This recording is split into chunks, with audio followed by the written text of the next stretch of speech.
Episode 461। मैं पहले ही उससे बहुत देर तक इंतजार कर रहा हूं। बेहतर होगा कि मैं अब और देर ना करूं। जहां तक नियुक्ति के नियमों की बात है, मुझे संदेह है कि इससे मेरी ताकत भी बढ़ सकती है, क्योंकि यह नियुक्ति से संबंधित है। जाइम पर अलजेंस को एनालिसिस के बाद मैं इसे समझ सकता हूं, लाचेन ने बड़बड़ा हुए कहा। उन्होंने आगे कहा, यदि वहां स्थिति कठिन है तो कम से कम मैं उसके माता पिता वहां से हांगकांग में मदद कर सकता हूं। हाँ, उसके भाई की मृत्यु के बाद माता पिता ही उसके परिवार के सबसे प्यारे लोग हैं। मुझे विश्वास है कि वह उन्हें खुश देखकर जीवित रहेगा। मंगलन ने सिर हिलाते हुए कहा, मुझे उम्मीद है कि मैं बहुत देर तक नहीं कर पाऊंगा। दक्ष ने दूर क्षितिज की ओर देखते हुए कहा। हॉट हवाएं उसकी त्वचा को छू रही थी और वह अपने भविष्य के बारे में सोच रही थी। उसने सोचा कि बंस गया था, इसलिए जब तक उसने जून की बात नहीं सुनी तब तक उसे चिंता करने की जरूरत नहीं थी, लेकिन इंजीनियरिंग की कोई जरूरत नहीं थी। उसकी ताज़ा जानकारी के अनुसार यह योजना उसकी सोच से कहीं ज्यादा बड़ी थी। तिया शेन आईने में फांसी नहीं हुई थी, बल्कि वह सबसे बड़ी योजना के निर्माता थे। अगर दक्ष की किस्मत अच्छी होती तो तिया शेन अभी भी ऐसा होता और उसके बारे में कुछ भी नहीं पता चलता, लेकिन अगर भाग्य उसके साथ नहीं है तो वह आदमी पहले से ही जाग जाता है और उस पर नजर बनी रहती है। उनके अनुसार यह संभवतः सबसे खराब स्थिति थी। वह आकाश की ओर देख रही थी और सोच रही थी कि क्या तियाशेन इस दुनिया में कहीं भी उसे देख रही है। उसे पहले कभी इतना मजबूत होने की जरूरत महसूस नहीं होती थी, अब महसूस हो रहा था, लेकिन उसे पता है कि उसके पास समय है। उसने अपनी वंशावली को पूरी तरह से जागृत नहीं किया था। अपनी पूरी वंशावली को जागृत करने के बाद ही वह तियाशान की नजरों में डालने वाला था। तब तक वह निश्चिंत था। मुझे अपने वंश के पूरी तरह से जगने से पहले संभव हो सके किले को मजबूती मिलेगी। उसने अपने हाथ को देखते हुए सोचा। उसके बारे में एक और अनुमान भी सोचा गया था। अगर वह परीक्षण पूरा करना छोड़ देता है तो वह अपनी रक्त रेखा को फिर से नहीं जगाए। यदि वह सूचीबद्ध हो गया तो ये सीमित हो जाएगा ताकि वह सुरक्षित रह सके, लेकिन उन्होंने इस योजना को छोड़ दिया क्योंकि इसमें कई जटिल तत्व शामिल थे। सबसे पहले, अगर वह परीक्षण में शामिल हो जाता है तो इसका मतलब ये होता है कि इस अद्भुत राजवंश को जगने की यात्रा पर जाना पड़ता है और उसे एक ऐसा अवसर मिलता है जो वह खोना नहीं चाहता था। दूसरा, इस बात में भी कोई खराबी नहीं थी कि तियासेन उसकी वंशावली को किसी भी तरह से चुराया नहीं गया था, भले ही वह और अधिक अपडेट करने में विफल रही हो। किसी भी मामले में तियाशेन की दया पर रहने के बजाय उसने तियाशेन को हासिल करने के लिए सच्ची ताकत का विकल्प पसंद किया। अगर वह सच में मजबूत हो जाए और अपनी साधना को सही योग पर ले जाए गए संभावित हो सकने वाले छात्र छात्राओं को समझ ले तो वह तियाशेन का सामना करने के लिए तैयार हो सकता है। यही वह करने की कोशिश कर रही थी। अब उसे ठीक से पता चल गया कि उसका लक्ष्य क्या था और कहां रुका था। दक्ष, जीशान ने दक्ष का ध्यान आकर्षित करते हुए कहा। हाँ, दक्ष ने जीशान को देखते हुए दिया जवाब। तुमने राज्य की ताकत देखी है ना? जीशान ने कहा। वह राज्य सबसे मजबूत राज्य भी नहीं था, फिर भी बहुत सारे स्वर्ग क्षेत्र के साधक थे। आप समझ रहे हैं कि मैं क्या कहना चाह रहा हूँ, है ना? दक्ष ने सिर हिलाते हुए जवाब दिया। मुझे पता है आप कह रहे हैं कि सावधान रहना चाहिए। अगर निचला साम्राज्य पहले से ही इतना मजबूत था तो साम्राज्य की ताकतें और भी अधिक सादृश्य होने वाली थी। बिल्कुल, जीशान ने कहा। यह ऐसी चीज नहीं है जिसे हम वेश्यालय में रखते हैं, मुझे ये पता है, लेकिन हम खुद साम्राज्य से लड़ने नहीं जा रहे हैं। हम एक मित्रवत साम्राज्य में जा रहे हैं जो मिंग्यू का है। हम देख सकते हैं कि हम युद्ध में उनकी मदद ले सकते हैं या नहीं। अगर हम नहीं कर सकते हैं तो हम उन्हें लेकर चल सकते हैं। हमें हारा हुआ युद्ध की बर्बादी नहीं है, दक्ष ने बड़बड़ा हुए कहा। जीशान ने शांत होते हुए कहा, यह अच्छी बात है कि आप इसे समझते हैं। यही सबसे बड़ी चिंता थी जो मुझे बताई गई थी। उन्होंने आगे कहा। ओह ठीक है, अब जबकि हमारे पास कुछ समय है, आप मुझे क्या बता सकते हैं कि जूलिया के साथ क्या हुआ? कैसे? वह बोल ही रहा था कि दक्ष ने उत्पादों को अपने शब्दों में काट दिया। दक्ष ने मिंगलैंड से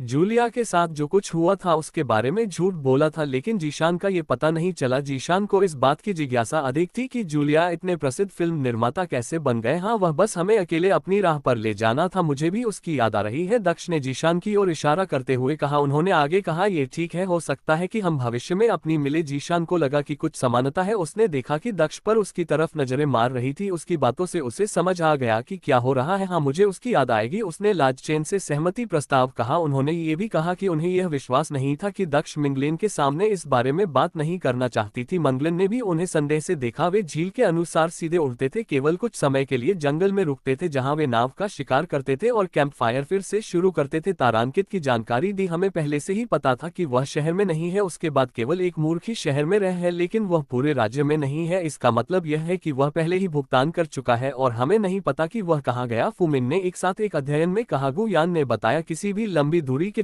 टीवी के लिए पहले वीडियो का इस्तेमाल किया जाएगा, ये सच है, लेकिन कुछ और भी है। मैं उस व्यक्ति के बारे में अधिक उत्सुक हूँ जो दोस्त लग रहा था। वे दोनों एक ही समय पर गायब हो गए। उन दोनों ने एक ही समय में तावीज का इस्तेमाल किया था या कुछ और था? पूरे दिन अजीब था। मुझे अभी भी आधी बातें समझ नहीं आई जो याद आ गई। डुलियान नहीं पता कि वह कहाँ गया था। यह संभव है कि वह संयुक्त राज्य अमेरिका की ओर वापस चला गया हो जहाँ हम पहली बार खोज कर रहे थे। सभी राज्यों में एक ही चित्र का उपयोग किया जाता है, इसलिए जब भी वह वहां होगा तब भी उसे नापसंद नहीं किया जा सकता। ऐसा लगता है कि हमें अपनी खोज फिर से दोहरा होगी। लिमे ने निराश होकर कहा, सच है, हमें पहले महामहिम को सूचित करना होगा क्योंकि पूरी तरह से सिलिकॉन शुरू से ही करना होगा। फुमिन ने अपना सिर हिलाया कहते हुए सहमति व्यक्त की। हमें महामहिम को सूचित करना होगा, पूरी खोज शुरू से ही करनी होगी। फुमिन ने अपने साथियों से कहा, वह राजा की ओर मुड़ा, अपने राज्य को सतर्क रखें। यह संभव है कि वे लोग फिर से यहाँ आए। यदि ऐसा हुआ तो उसे फिर से पकड़ना आपकी जिम्मेदारी है, आपको भारी इनाम दिया जाएगा, उसने राजा से कहा। जवाब का इंतजार किए बिना वह अपने आदमियों के साथ वहां से चला गया। वह अन्य 4 लोगों के साथ महल से बाहर निकला। वे अपने अपने जानवरों पर सवार होकर साम्राज्य की ओर चल पड़े। क्या हमें रास्ते में खोज जारी रखनी चाहिए या सीधे साम्राज्य की ओर जाना चाहिए? दलिया ने मिन से पूछा, ये सोचते हुए कि साम्राज्य तक पहुंचने तक उन्हें क्या करना होगा। उन्होंने आगे कहा, यह एक दुर्लभ संभावना है कि लड़का साम्राज्य की ओर चला गया हो, लेकिन यह एक ऐसी संभावना है जिसे हम अनदेखा नहीं कर सकते। अगर यह सच है तो वह उन राज्यों में भी हो सकता है जहां से हम गुजरेंगे। हम समय बर्बाद नहीं कर सकते। यदि वह साम्राज्य की ओर जा रहा है तो यह वास्तव में बेहतर है क्योंकि हम फिर से खोज शुरू करने के बाद उसे तेजी से पकड़ सकते हैं। वापसी के रास्ते में खोज में समय बर्बाद न करना बेहतर है। गुयान ने विपरीत दृष्टिकोण प्रस्तुत करते हुए कहा, क्या आप ये कह रहे हैं कि हमें उन लोगों को पकड़ने का मौका गंवाना चाहिए? अगर हम सेंट किलर वारिस को अपने साथ वापस ले आए तो हमें बहुत प्रशंसा मिल सकती है। अगर हम ऐसा नहीं करते हैं तो प्रशंसा की बात तो दूर, हमारा मजाक उड़ाया जाएगा क्योंकि हम उसे तब नहीं पकड़ पाए जब वह हमारी आंखों के सामने ने था। डुलियान दिया गुयान से बहस करते हुए इस बात पर जोर देते हुए कि उसकी योजना बेहतर थी। यह अच्छी बात है, लेकिन केवल दुर्लभ अवसरों पर ही। यदि वह यहाँ है, सबसे पहले उसके साम्राज्य की ओर जाने और उसी मार्ग को अपनाने की संभावना 1000 में 1 से भी कम है। यदि हम रास्ते में सभी राज्यों की खोज करते रहे तो साम्राज्य तक वापस पहुंचने में हमें महीनों लग जाएंगे। गुयान ने अपना सिर हिलाते हुए उत्तर दिया। उन्होंने आगे कहा, यदि वह वहां है तो यह अच्छी बात होगी, लेकिन यदि वह वहां नहीं है तो हम इतना समय बर्बाद करके मूर्खता करेंगे, जबकि हम पहले राजा को सूचित कर सकते थे और व्यापक खोज शुरू कर सकते थे। तुम लोग बहस क्यों कर रहे हो? हमारे पास एक नेता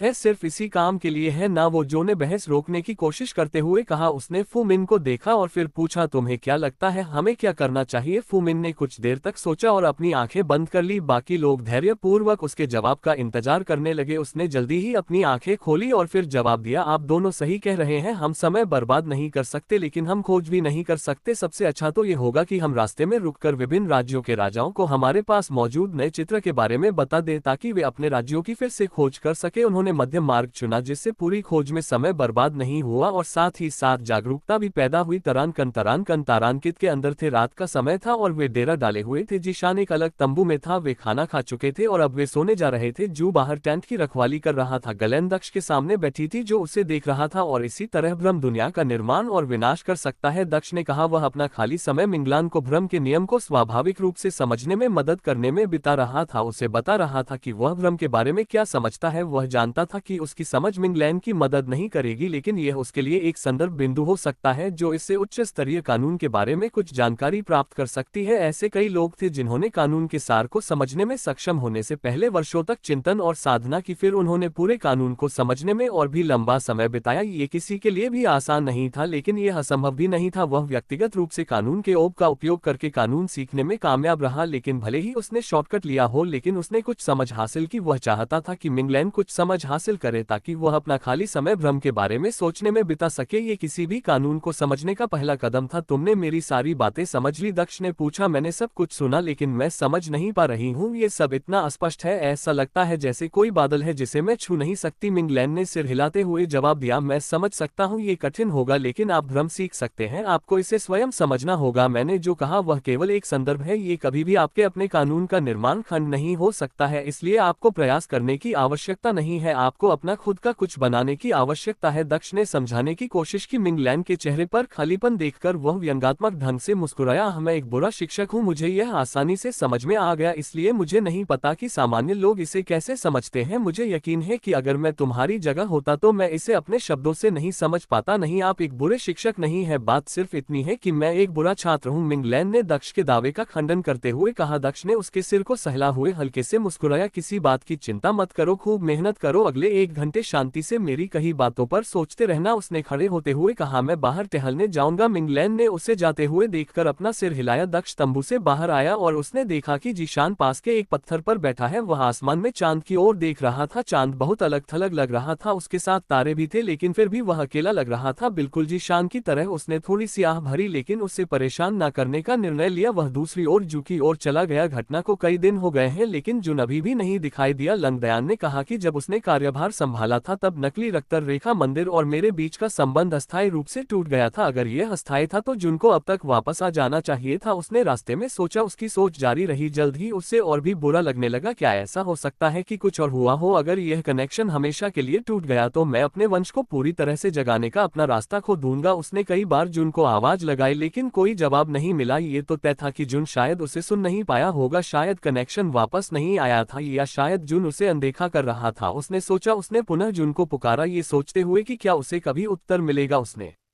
मन ही मन उसे पुकारा, लेकिन उसे कोई उत्तर नहीं मिला। ठंडी रात में जब उसने अपना सिर हिलाया तो उसके होठों से एक हल्की आह निकली। वह जू के सामने रुक गया, जो उनकी रखवाली कर रहा था। जू वो कठपुतली थी जिसे दक्ष ने ब्लडलाइन मंदिर से प्राप्त किया था। भले ही उसने उसे नकली रक्तर रेखा मंदिर से प्राप्त किया था, यह निश्चित था कि वह असली रक्तर रेखा मंदिर की पहली मंजिल से एक खजाना था जिसे तियाशेन ने ले लिया था। वह सोच रहा था कि क्या तियाशेन ने पहले भी उसका इस्तेमाल किया था। जू उसने उसके कंधों पर हाथ रखते हुए उसे पुकारा। जू ने पीछे मुड़कर दक्ष को देखा। हाँ मास्टर, जू ने भावही स्वर में उत्तर दिया। मुझे आपसे एक सवाल पूछना है, क्या आप ईमानदारी से जवाब दे सकते हैं? दक्ष ने धीरे से पूछा। मैं करूंगी। जू एक कठपुतली थी, लेकिन उसके पास दिमाग था और वह सोच सकती थी। वह जानती थी कि दक्ष क्या बात कर रहा था और उसने जवाब दिया। अच्छी लड़की, तो क्या तुम्हें मुझे पहली बार देखने से पहले की अपनी जिंदगी के बारे में कुछ याद है? तुम्हें किसी और को देखना याद है? दक्ष ने धीरे से पूछा। मुझे याद नहीं है मास्टर, वह पहले व्यक्ति हैं जिन्हें मैंने देखा था। जू ने तुरंत उत्तर दिया। क्या आप तियाशेन के बारे में कुछ जानते हैं? दक्ष ने फिर पूछा। जू ने इस बार अपना सिर हिलाया। हालांकि दक्ष को उसकी ऐसी उम्मीद नहीं थी। सचमुच तुम्हें उसके बारे में कैसे पता? उसने पूछा। उसकी प्रतिक्रिया सुनकर वह दंग रह गया। मैंने मास्टर को ये बोलते हुए सुना है, आपने उनके बारे में कुछ बार बात की थी। दक्ष को उम्मीद थी कि उसके जवाब से उसे कुछ नया मिलेगा, लेकिन उसे निराशा ही हाथ लगी। वह उससे सुनी हुई बातों के बारे में बात कर रही थी। अगर ऐसा था तो उसे कोई मूल्यवान जानकारी नहीं मिल सकती थी। ठीक है, फिर आपको मुझे इसके बारे में और कुछ बताने की जरूरत नहीं है, उसने अपना सिर हिलाते हुए कहा। इससे भी महत्वपूर्ण बात यह है कि मेरे पास तुम्हारे लिए एक काम है। जब तुम सुबह नकली दुनिया में वापस जाओगी तो मैं चाहता हूं कि तुम समुद्र की तलहटी में जाओ। तुम्हें सांस लेने या खाने की जरूरत नहीं है, इसलिए तुम ही एकमात्र व्यक्ति हो जो ये कर सकता है। एक जगह है जहां मैं चाहता हूं कि तुम पहुंचो, यह जरूरी है कि तुम ये करो। उसने विषय बदलते हुए कहा। कौन सी जगह? जू ने पूछा। दक्ष ने अपनी जेब से एक कागज निकाला। मान लीजिए कि यह बिंदु उस स्थान पर कबीला है। सूरज इस दिशा से उगता है तो यह 4 दिशाएं हैं। मैं चाहता हूं कि आप दक्षिण की ओर तब तक जाए जब तक आप समुद्र तक न पहुंच जाए। उस बिंदु से सीधे जाए। समुद्र के तल पर आपको एक चमकती हुई रेखा जय कोई चीज दिखाई देगी। वह रेखा आपको उस स्थान पर एक पोर्टल तक ले जाएगी। समझे? उन्होंने समझाया। जू ने अपना सिर हिलाया। दक्ष ने उसे एक ताबीज दिया। उन्होंने कहा, इसे हमेशा अपने पास रखें। जब आप पोर्टल पर पहुंच जाए तो मैं चाहता हूं कि आप अंदर जाएं। पोर्टल आपको वहां से बहुत दूर किसी जगह पर ले जाएगा। जब आप वहां पहुंच जाए तो आपको समूह में एक गड्ढा खोदना होगा और इस ताबीज को जमीन में गाड़ देना होगा। उसके बाद उसी रास्ते से वापस आए। उन्होंने आगे कहा। जल्द ही उसने अपनी व्याख्या समाप्त कर दी। पोर्टल उस स्थान पर अदृश्य होगा, लेकिन वह आपको वापस ले जाने के लिए वहीं होगा। समुद्र में वापस आने के बाद कबीले में वापस आ जाओ। आपको बस इतना ही करना है। मैं ये काम तब करूंगी जब मुझे वापस भेज दिया जाएगा। जू ने सहमति जताते हुए अपना सिर हिलाया। अच्छी लड़की, तुम सच में मददगार हो। दक्ष ने जू के सिर पर हाथ फेरते हुए उसकी तारीफ की। अभी इस जगह की ठीक से रखवाली करो, मैं थोड़ी दूर चलकर वापस आ जाऊंगा। उसने जाने से पहले उससे कहा। जू को उस स्थान की रक्षा करने के लिए कहने के बाद वह जंगल में आगे चला गया। दक्ष जंगल में अंदर चला गया, जबकि चांदनी उसके शरीर पर पड़ पड़ रही थी जिससे उसे ज्ञान की प्राप्ति हो रही थी वहां पूरी तरह नाटा था, केवल घास पर उसके पैरों के पड़ने की आवाज और कभी कभी जमीन पर पड़ी टहनियों की आवाज ही सुनाई दे रही थी। रात के सन्नाटे में चलते हुए उसके चेहरे पर शांति झलक रही थी। यह शांति बहुत सुंदर है, प्रकृति में बस जाना और जीवन जीना कितना अच्छा होगा। उन्होंने धीरे से कहा, मुझे खुशी है कि कम से कम मेरा परिवार नकली दुनिया में इस शांति का अनुभव कर सकता है। वहाँ कोई लड़ाई झगड़ा, कोई लालच और कोई युद्ध नहीं है। आत्मा, परिया और परिवार भी अकेलेपन को दूर करने का काम करते हैं। ये बहुत अच्छा होगा अगर मैं भी कभी कभार वहां जाकर समय बिता सकूं।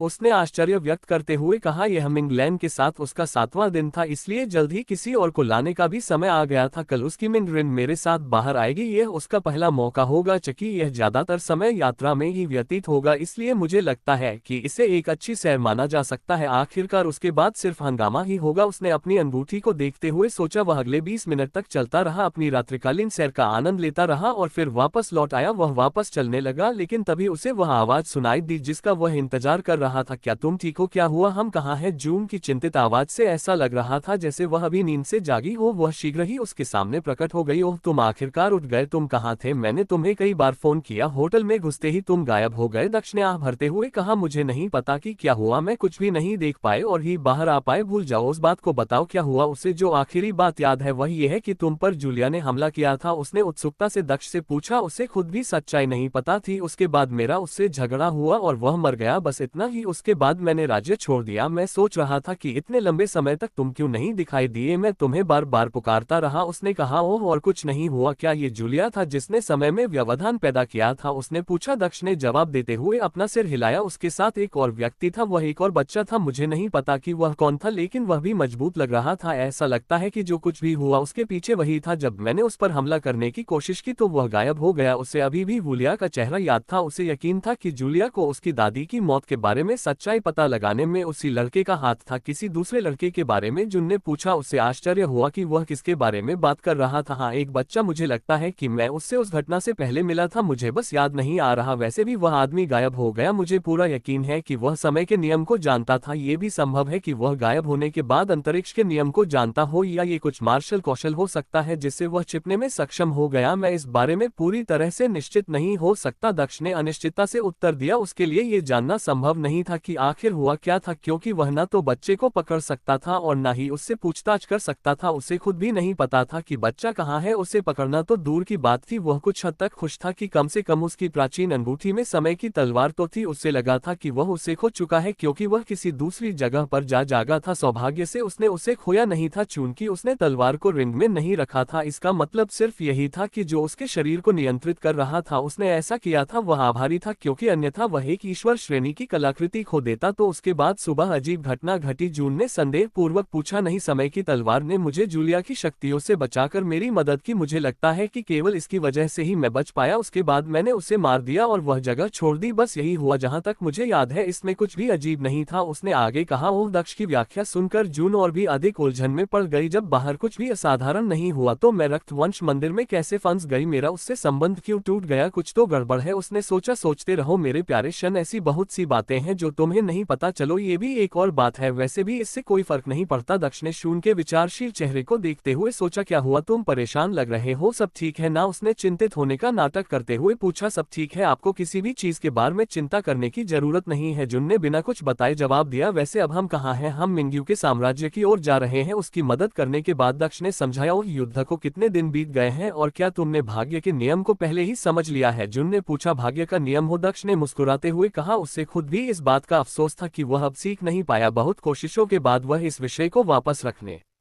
में कामयाब रहा, लेकिन जून ने उसे फिर से याद दिलाया। तब से अब तक कुछ ही दिन बीते हैं, ये सब करने के लिए बिल्कुल भी पर्याप्त समय नहीं है। मैं कुछ महत्वपूर्ण काम निपटाने के बाद ही इसे समझ पाऊंगा, उन्होंने जवाब दिया। केवल कुछ दिन हो? मुझे लगता है कि यह कुछ अस्थायी प्रतिबंध हो सकता है। ये ठीक है, क्योंकि यह लंबे समय तक नहीं था, जून ने सिर हिलाते हुए कहा। दक्ष ने जून को सोचते हुए देखा और हंसने लगा। उसने अपना हाथ आगे बढ़ाया और उसकी नाक पर चुटकी काटी। हाँ, अब इसके बारे में सोचना बंद करो, थोड़ा आराम करो। हम आखिरकार कुछ शांति में हैं। हम में से कोई भी निश्चित नहीं है कि यह कब तक चलेगा, इसलिए अतीत के बारे में चिंता करना बंद करो। उसने कहा, अरे मेरे साथ बच्चे जैसा व्यवहार करना बंद करो। जून ने बच्चों जैसी आवाज में विरोध किया, केवल तभी जब तुम वयस्कों की तरह व्यवहार करना बंद कर दोगी, दक्ष ने मुस्कुराते हुए जवाब दिया। उसने उसके गालों को दबाया और फिर पीछे मुड़ा और टेंट की ओर चलने लगा। जून ने उसके आत्मविश्वास से भरे चेहरे को देखा, जो किसी तरह से वीरान लग रहा था, जैसे वह वही व्यक्ति नहीं था जिसे वह लंबे समय से देख रही थी। पहले भले ही दक्ष मजबूत था, उसे हमेशा ऐसा लगता था कि वह उस पर निर्भर था। समय के साथ यह एहसास कम होता गया, जैसे वह उससे दूर होता जा रहा था। अब वह भावना पूरी तरह से खत्म हो चुकी थी। ऐसा लग रहा था जैसे वह कोई लड़का नहीं था जिसे वह जानती थी, वह किसी तरह से उसके बराबर का व्यक्ति लग रहा था, जो काफी अजीब था क्योंकि उसे उससे अंत तक ले जाना था। नहीं नहीं, मैं क्या सोच रही हूँ, ये सिर्फ मेरी गलतफहमी है। वह अभी भी मेरे नेतृत्व में है, मैं ही कारण हूँ कि वह मजबूत हो रहा है, यह इसके विपरीत नहीं है। मुझे किसी बात की चिंता करने की जरूरत नहीं है, उसने सोचा और अपना सिर हिलाया। वह गायब हो गई। दक्ष वापस टेंट में चला गया, वह यहाँ नहीं है। ऐसा लगता है कि वह आखिरकार सो गया, दक्ष ने सोचा, क्योंकि उसने जीशान को उस समय की तरह बाहर बैठा नहीं पाया जब वह गया था। उस समय केवल जूही वहां थी जो आसपास पर नजर रख रही थी। वह तंबू के अंदर गया जहां मिंगलान अभी भी आंखें बंद करके बैठी थी। लगता है कि वह आखिरकार कुछ समझ रही है। मैं दोहरी साधना के बारे में सोच रहा था क्योंकि यह इस महीने का हमारा आखिरी दिन है, लेकिन मुझे उसका ध्यान भंग नहीं करना चाहिए। उसने मिंगलैन को देखते हुए सोचा। वह बिस्तर पर लेट गया और आंखें बंद कर ली और जल्द ही सो गया। तरान कन तरान कन तरान कन तरान कन। सुबह पक्षियों की चहचहाहट से दक्ष की नींद खुल गई। उसे अपनी छाती पर कुछ भारी सा महसूस हुआ। उसने अपनी आंखें खोली तो पाया कि मिंगलैन का सिर उसकी छाती पर था। वह शांति से सो रही थी। उसे सोते हुए देखकर उसे जगाने का मन नहीं हुआ। उसने फिर से अपनी आंखें बंद करते हुए मुस्कुराया। वह नहीं उठा क्योंकि वह उसे इतनी जल्दी जगाना नहीं चाहता था। तुम मुझे नहीं जगाओ, मिंगलन ने धीरे से पूछा। तो तुम पहले से ही जाग रहे थे, दक्ष ने चेहरे पर एक मनोरंजक मुस्कान के साथ जवाब दिया। मैं 1 घंटे पहले जागा था, मुझे उठने का मन ही नहीं कर रहा था। अपना हाथ तुम्हारी छाती पर रखना कितना आरामदायक लगता है, कितना सुरक्षित लगता है, मिंकान ने धीरे से उत्तर दिया। दक्ष ने उसके चारों ओर अपने हाथ लपेटे। उन्होंने कहा, तुम्हें अपनी बाहों में लेकर मैं भी ऐसा ही महसूस करता हूँ। मैं आज वापस जाने पर काफी समय बाद तुमसे मिलूंगी, मिलन ने चिंतित होकर कहा। मुझे भी तुम्हारी याद आएगी, दक्ष ने आह भरते हुए कहा। उसके चेहरे पर मुस्कान तैर गई और उसने अपनी बात जारी रखी। खैर, अभी इस बारे में मत सोचो, हमारे पास अभी भी कुछ समय है, चलो इसका सही उपयोग करते हैं। उसने अपना दाहिना हाथ मिंगलैन के पर रखा और उसे धीरे से रगड़ना शुरू कर दिया। मिंगलैन के होठों से हल्की कराह निकली। ओम, सुबह हो गई है, तुम्हारा दोस्त भी अब जाग गया होगा, वह सुन लेगा तो क्या हुआ? अगर उसने सुन लिया, वह जानता है कि तुम मेरी पत्नी हो। पति पत्नी के साथ एक रात बिताने में कुछ भी गलत नहीं है ना? दक्ष ने पूछा और अपना दूसरा हाथ उसके नितंब पर रख दिया। मम्मा, मिंगलन ने अपना सिर ऊपर उठाते हुए फुसफुसाना में ऊंचा था। जीशान को उठे हुए 3 घंटे हो चुके थे। वह सोच रहा था कि दक्ष अभी तक बाहर क्यों नहीं आया, लेकिन तभी उसने अंदर से आती हुई आवाजें सुनी। यह समझते हुए कि क्या हो रहा था, वह उन्हें और अधिक गोपनीयता देने के लिए उनके तंबू से दूर चला गया। वह जिया को पास में खड़ा देख सकता था। वह उसके करीब गया और बातचीत करने की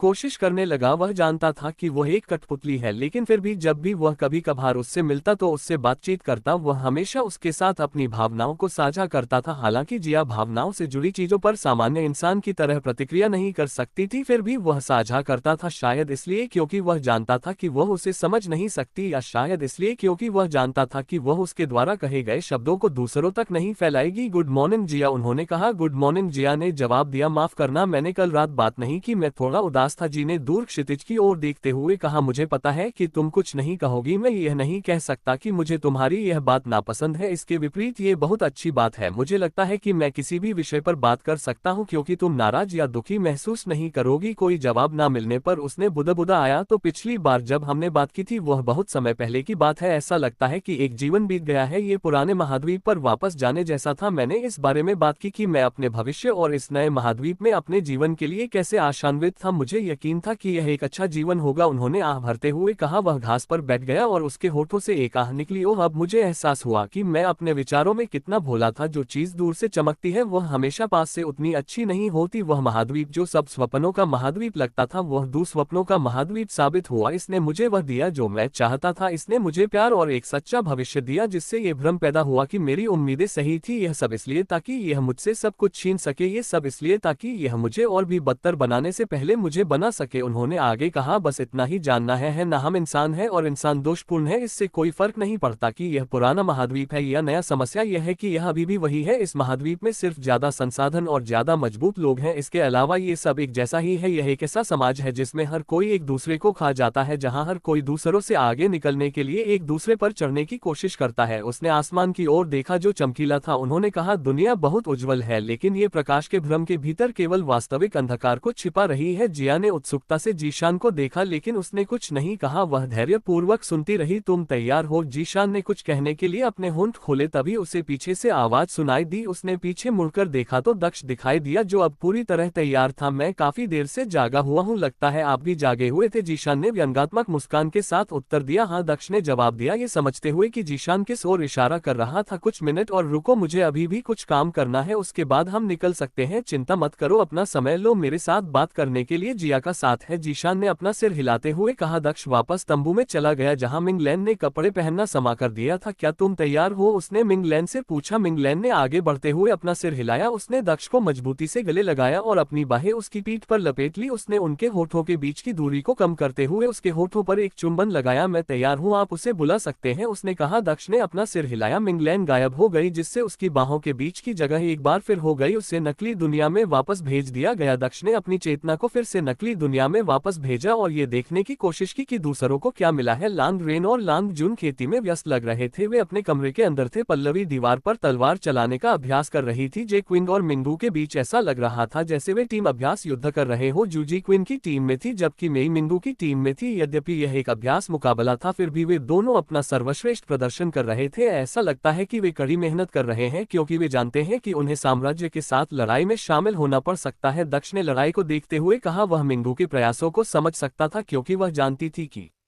वह अपने साम्राज्य में जा रही थी, जो संभवतः किसी दूसरे साम्राज्य के साथ युद्ध में उलझा हुआ था। वह उनकी मदद करने के लिए मजबूत बनना चाहती थी। वह उन अन्य लड़कियों की मानसिकता को भी समझ सकता था, जो उसकी मदद करने के लिए पर्याप्त मजबूत बनना चाहती थी। उसे नहीं पता था कि इसके पीछे एक और कारण भी था। वे मिंगू से पीछे नहीं रहना चाहते थे, वे दक्ष की मदद करना चाहते थे, जो उन्हें प्रशिक्षित करने में मेहनत कर रहा था। वे उसे निराश नहीं करना चाहते थे, क्योंकि उन्हें ऐसा लग रहा था कि उसके प्रयास बेकार जा रहे हैं। उनके कौशल में बहुत वृद्धि हुई है। अगर ये लड़कियां किसी कानून को समझने में कामयाब हो जाती हैं, तो वे अपने दम पर दुश्मनों से निपटने में सक्षम एक ताकत बन जाएंगी। मुझे उम्मीद है कि मैं उन्हें कानूनों को तेजी से समझने में मदद कर सकता हूं, दक्ष ने सोचा, क्योंकि उसने उन्हें अपने कौशल का उपयोग करते हुए देखा, जो पहले से ही बहुत शक्तिशाली लग रहा था। वह देख सकता था कि वे अधिक शक्तिशाली हो गए थे। उसने कुछ सेकंड तक उनकी लड़ाई देखी, उसके बाद उसने अपना ध्यान उस व्यक्ति पर केंद्रित किया जिसे वह वास्तव में देखना चाहता था। मिंगलैन एक कक्ष के अंदर चली गई, जहां उसकी मां परी कबीले के कुछ आधिकारिक मामले से निपट रही थी। माँ उसने अंदर आते ही पुकारा, ओह तुम वापस आ गई। मिंगरिन मुस्कुराई जब उसने अपनी बेटी को वापस आते देखा। हाँ, मैं वापस आ गई हूँ, लेकिन तुम यहाँ क्या कर रहे हो? तैयार हो जाओ, तुम्हारे बाहर जाने का समय हो गया है, मिंगलैन ने कहा। कबीला मिंगरिन ने कुछ कहा, लेकिन उसके शब्दों को मिंगलैन ने काट दिया। कबीले की चिंता मत करो, मैं बाकी सब संभाल लूंगा, यह मेरी अच्छी लड़की की तरह है, दक्ष ने सोचा। जब उसने मिंगलैन को चीजें सेट करते देखा, वह मिंगरिन को बाहर ले आया, जो कक्ष से गायब हो गया। अपनी माँ को गायब होते देख मिंगलैन मुस्कुराए। मेरी माँ का ख्याल रखना, उसका पहली बार है, उसने ऊपर की ओर देखते हुए कहा। मेरी माँ का ख्याल रखना, मिंगलन ने कहा और ऊपर देखा, ये सोचते हुए कि क्या दक्ष उसे सुन सकता है। दक्ष की चेतना अभी भी कक्ष के अंदर थी और उसने उसकी बातें स्पष्ट रूप से सुनी। मैं ऐसा करूंगा, उसने मुस्कुराते हुए सोचा। उसने अपनी अंतरात्मा को नकली दुनिया से वापस खींच लिया। उसने अपनी आंखें खोली और मिंगरिन को देखा, जो उसके सामने खड़ा था। वापस स्वागत है, उसने मिंगरिन से कहा और उसका सिर सहला। आहे वट मिंगरिन को बोलने के लिए शब्द खोजने में मुश्किल हो रही थी, क्योंकि यह सब बहुत अचानक हुआ था। उसने सुना था कि अपनी बेटी के बाद बाहर आने की बारी उसकी थी, क्योंकि दक्ष ने उनके रिश्ते को सबके सामने उजागर कर दिया था। भले ही वह शर्मिंदा थी, पर उस दिन वह खुश थी। उसने इस दिन के लिए तैयारी शुरू कर दी थी, पर अब जब ये दिन आ गया है तो उसकी सारी तैयारी धरी की धरी रह गई। उसने बहुत कुछ सोचा था कि वह क्या क्या कहेगी, पर अब उसके मुंह से एक भी शब्द नहीं निकल रहा था। उसकी स्तब्ध दृष्टि देखकर दक्ष आगे बढ़ा और उसे कसकर गले लगा लिया। मुझे पता है कि यह बहुत भारी पड़ सकता है, ज्यादा मत सोचो, उसने उसके कान में फुसफुसाना हो, लेकिन हम एक दूसरे को ज्यादा नहीं जानते। जानते क्योंकि जब ये सब हुआ तो ये सब बहुत भारी था। चलो अगले 7 दिन एक दूसरे को जानने में बिताते हैं, उन्होंने आगे कहा। मिनरिन ने अपना सिर हिलाया। दक्ष ने उसे आजाद किया। उसने कहा मेरे साथ बाहर आओ, मैं तुम्हें अपने दोस्त से मिलवा हूँ। उसने उसका हाथ पकड़ा और तंबू से बाहर निकल गया। जीशान, उसने फिर से जीशान का ध्यान आकर्षित करते हुए आवाज लगाई जो जिया के साथ बातचीत में व्यस्त थी। जीशान ने पीछे मुड़कर देखा और दक्ष को एक महिला के साथ देखा जिसे उसने पहले कभी नहीं देखा था। वह खड़ा है, अब वह कौन है? क्या तुम कल रात मिंगलैन के साथ नहीं गए थे? तुम दूसरी औरत के साथ कैसे बाहर आ रहे हो? जीशान ने मुस्कुराते हुए कहा मुझे मत बताओ कि यह वही औरत है, भले ही वह कुछ हद तक वैसी ही दिखती हो, लेकिन मैं इतना गलत नहीं हो सकता। वह रिन है, वह मेरी पत्नी है। दक्ष ने मिंगरिन का परिचय कराया। भले ही मिंगरिन शर्मिंदा थी लेकिन उसने अपनी नजरें नीची नहीं की। वह अपने कबीले की रानी थी। उसने सीख लिया था कि चाहे परिस्थिति कितनी भी कठिन क्यों ना हो, दूसरों के सामने कभी अपना सिर नीचा नहीं करना चाहिए। शर्मिंदगी में भी उसने अपनी नजरें नीची नहीं की। उसने आत्मविश्वास से मुस्कुराते हुए अपना सिर हिलाया। आपसे मिलकर खुशी हुई, मैं मिंगरिन हूँ। उसने जीशान से कहा आपसे मिलकर मुझे भी खुशी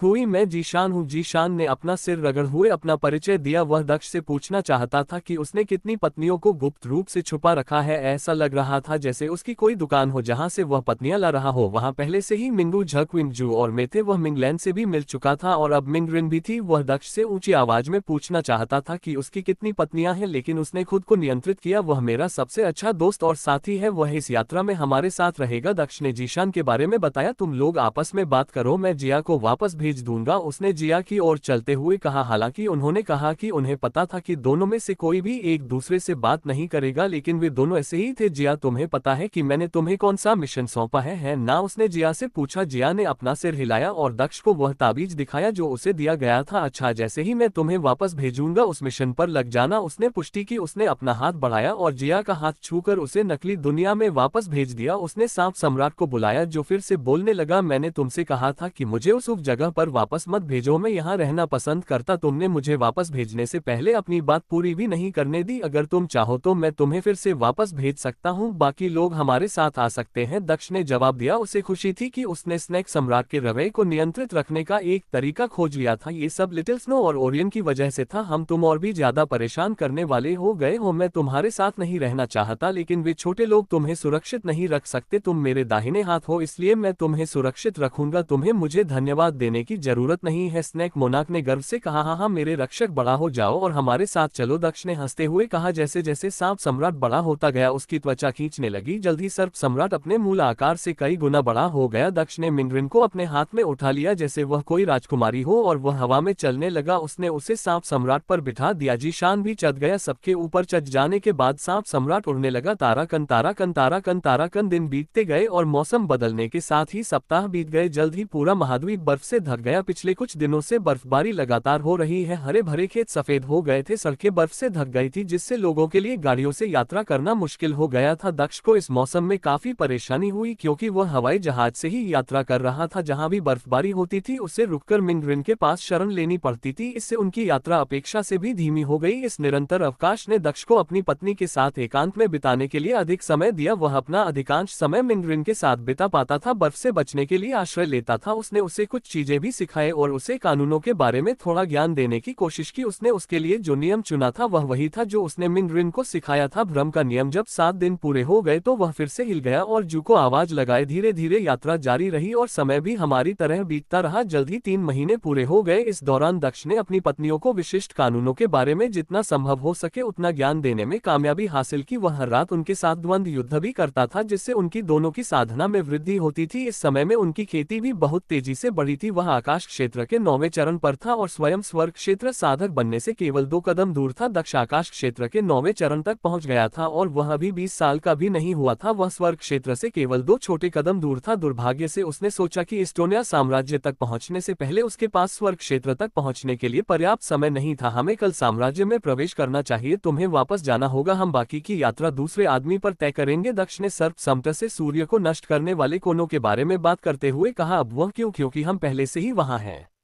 इसलिए मैं आपको अंत तक भी ले जा सकता हूँ। सांप सम्राट ने पूछा, हम ताकतवर की भूमि में प्रवेश कर रहे हैं, अब तक हम खाली भूमि से होकर जा रहे थे, रास्ते में राज्यों से बचने की कोशिश कर रहे थे। चूंकि साम्राज्य हमारा लक्ष्य है इसलिए हम किसी भी हालत में इससे बच नहीं सकते। दक्ष ने धीरे से उत्तर दिया, अब तक हमें इस बात की चिंता नहीं थी कि लोग हमें देख लेंगे, लेकिन हम साम्राज्य के अंदर ऐसे नहीं रह सकते। एक विशाल सांप बहुत ज्यादा ध्यान आकर्षित करेगा क्योंकि तुम बहुत दुर्लभ हो, बेहतर होगा कि मैं साम्राज्य के अंदर तुम्हारे बिना ही यात्रा करूं। उसने आगे कहा, कम से कम तब तक जब तक हम इनके पिता से नहीं मिल जाते। उसने आगे कहा, तुम बहुत परेशान करने वाले हो, वैसे तुम सही हो, इस सम्राट की महिमा इतनी आकर्षक है कि हर कोई मुझे देखेगा और मेरी प्रशंसा करेगा। वैसे भी आजकल मैं बहुत अधिक ध्यान आकर्षित करने का मन नहीं करता, मैं जानवरों के क्षेत्र में आराम करूंगा। सांप सम्राट ने कहा, लेकिन उसके स्वर में निराशा की झलक स्पष्ट थी। दुखी मत हो, मैं यह नहीं कह रहा हूं कि तुम्हें जानवरों वाले क्षेत्र में वापस जाने की जरूरत है। दक्ष ने हंसते हुए कहा, तो फिर तुम्हारा क्या मतलब है? तुमने कहा था कि तुम उस पर यात्रा करोगे। सांप सम्राट ने कहा, मैंने केवल इतना कहा था कि तुम्हें सवारी बनने की आवश्यकता नहीं है, मैंने यह नहीं कहा था कि तुम मेरे साथ नहीं आ सकती, तुम अब भी पहले की तरह मेरे साथ आ सकती हो। दक्ष ने उत्तर दिया, क्या मैं ध्यान आकर्षित कर पाऊंगा? सर्प सम्राट ने पूछा, क्या यह आपके जैसे शक्तिशाली व्यक्ति के लिए भी कोई समस्या है? दक्ष ने हंसते हुए कहा, आप अपने आकार को स्वतंत्र रूप से नियंत्रित कर सकते हैं, ये केवल बड़ा होने के लिए ही नहीं बल्कि छोटा होने के लिए भी है। तुम जब छोटी हो जाओगी तो मेरे साथ आ सकती हो, ये तुम्हारे लिए परेशानी वाली बात नहीं है। उन्होंने आगे बताया, अब बेशक अगर तुम नहीं चाहती हो तो तुम्हें ऐसा करने की जरूरत नहीं है, मैं तुम्हें मजबूर नहीं कर रहा हूँ, तुम मेरे दाहिने हाथ हो, बेशक मैं तुम्हें अकेले नहीं छोड़ सकता, चूंकि तुम इतनी विनती कर रहे हो इसलिए मैं तुम्हारे साथ चल लूंगा। सांप सम्राट ने गर्व से हंसते हुए कहा। मिंगलैन दक्ष के पास बैठी थी और उनकी बातचीत पर हंस रही थी, उससे ये सब मजेदार लग रहा था। ये लड़का बहुत प्यारा है। मिंगलैन ने सांप सम्राट के बारे में बात करते हुए दक्ष से कहा, बिल्कुल एक बच्चे की तरह, तुम बच्चे हो, तुम्हारा पूरा परिवार बच्चा है। सांप सम्राट ने विरोध किया क्योंकि उसने मिंगलैन के शब्दों को ऐसे लिया जैसे वह उसका मजाक उड़ा रहा था। उससे ऐसे बात मत करो, तुम्हें पता है कि बच्चे खुद को लेकर काफी सुरक्षात्मक हो सकते हैं। दक्ष ने मुस्कुराते हुए मिंगलैन के कान में फुसफुसिया, मैंने सुना, सर्प सम्राट चिल्लाया। दक्ष के चेहरे पर एक व्यंग्यात्मक मुस्कान उभरी और उसने जवाब दिया, मैं तुम्हारे बारे में बात नहीं कर रहा था, मैं जीशान के बारे में बात कर रहा था, वह एक बच्चे की तरह है, तुम नहीं। जीशान ने दक्ष को शून्य दृष्टि से देखा और फिर जोर से हंसने लगा, हाँ, वह मेरे बारे में बात कर रहा था। मिंगलैन ने मुझसे पहले भी इस बारे में बात की थी, शायद इसीलिए वह उसे याद दिला रहा था। उसने दक्ष का समर्थन किया, हम, ये सच है, तुम कभी कभी बच्चों की तरह व्यवहार करते हो, यही एकमात्र कारण है कि मैंने तुम्हें अपना बायां हाथ नहीं बनाया, तुम्हें अभी भी थोड़ा और बड़ा होना है, तभी तुम मुझे अपना राजा कह सकोगे। सांप सम्राट ने आह भरते हुए जीशान को डांटा। जीशान और भी अधिक स्तब्ध हो गया, लेकिन वह जानता था कि सांप सम्राट कैसा था, इसलिए उसने केवल अपना सिर हिलाया। दक्ष और मिंगलैन जीशान की बदकिस्मती पर हंसे, उसे बिना किसी कारण के मुफ्त में डांट पड़ी। दक्ष ने उसका कंधा रड़ते हुए उसे बियर की बोतल दी, चलो साथ में कुछ पीते हैं, यह इस मुफ्त यात्रा का आखिरी दिन है, हम कल एम्पायर के अंदर होंगे, चलो आज जितना हो सके उतना आराम करें। उसने मुस्कुराते हुए कहा। जीशान ने बोतल ले ली, उसने ढक्कन हटाया, सौभाग्य से मौसम भी अच्छा है, आज बर्फबारी नहीं हो रही है। दक्ष ने एक और बोतल निकाली, बियर पीने से पहले दोनों ने बोतल को हल्के से अपने हाथों से थपथपा, ये चीज बहुत अद्भुत है, कौन जानता था कि एक छोटे से शहर में इतनी अच्छी बियर मिल सकती है। जीशान ने तारीफ करते हुए कहा, हाँ, हम भाग्यशाली थे कि हमने कुछ चीजें खरीदने के लिए उस शहर में रुकने का फैसला किया। दक्ष ने मुस्कुराते हुए जवाब दिया,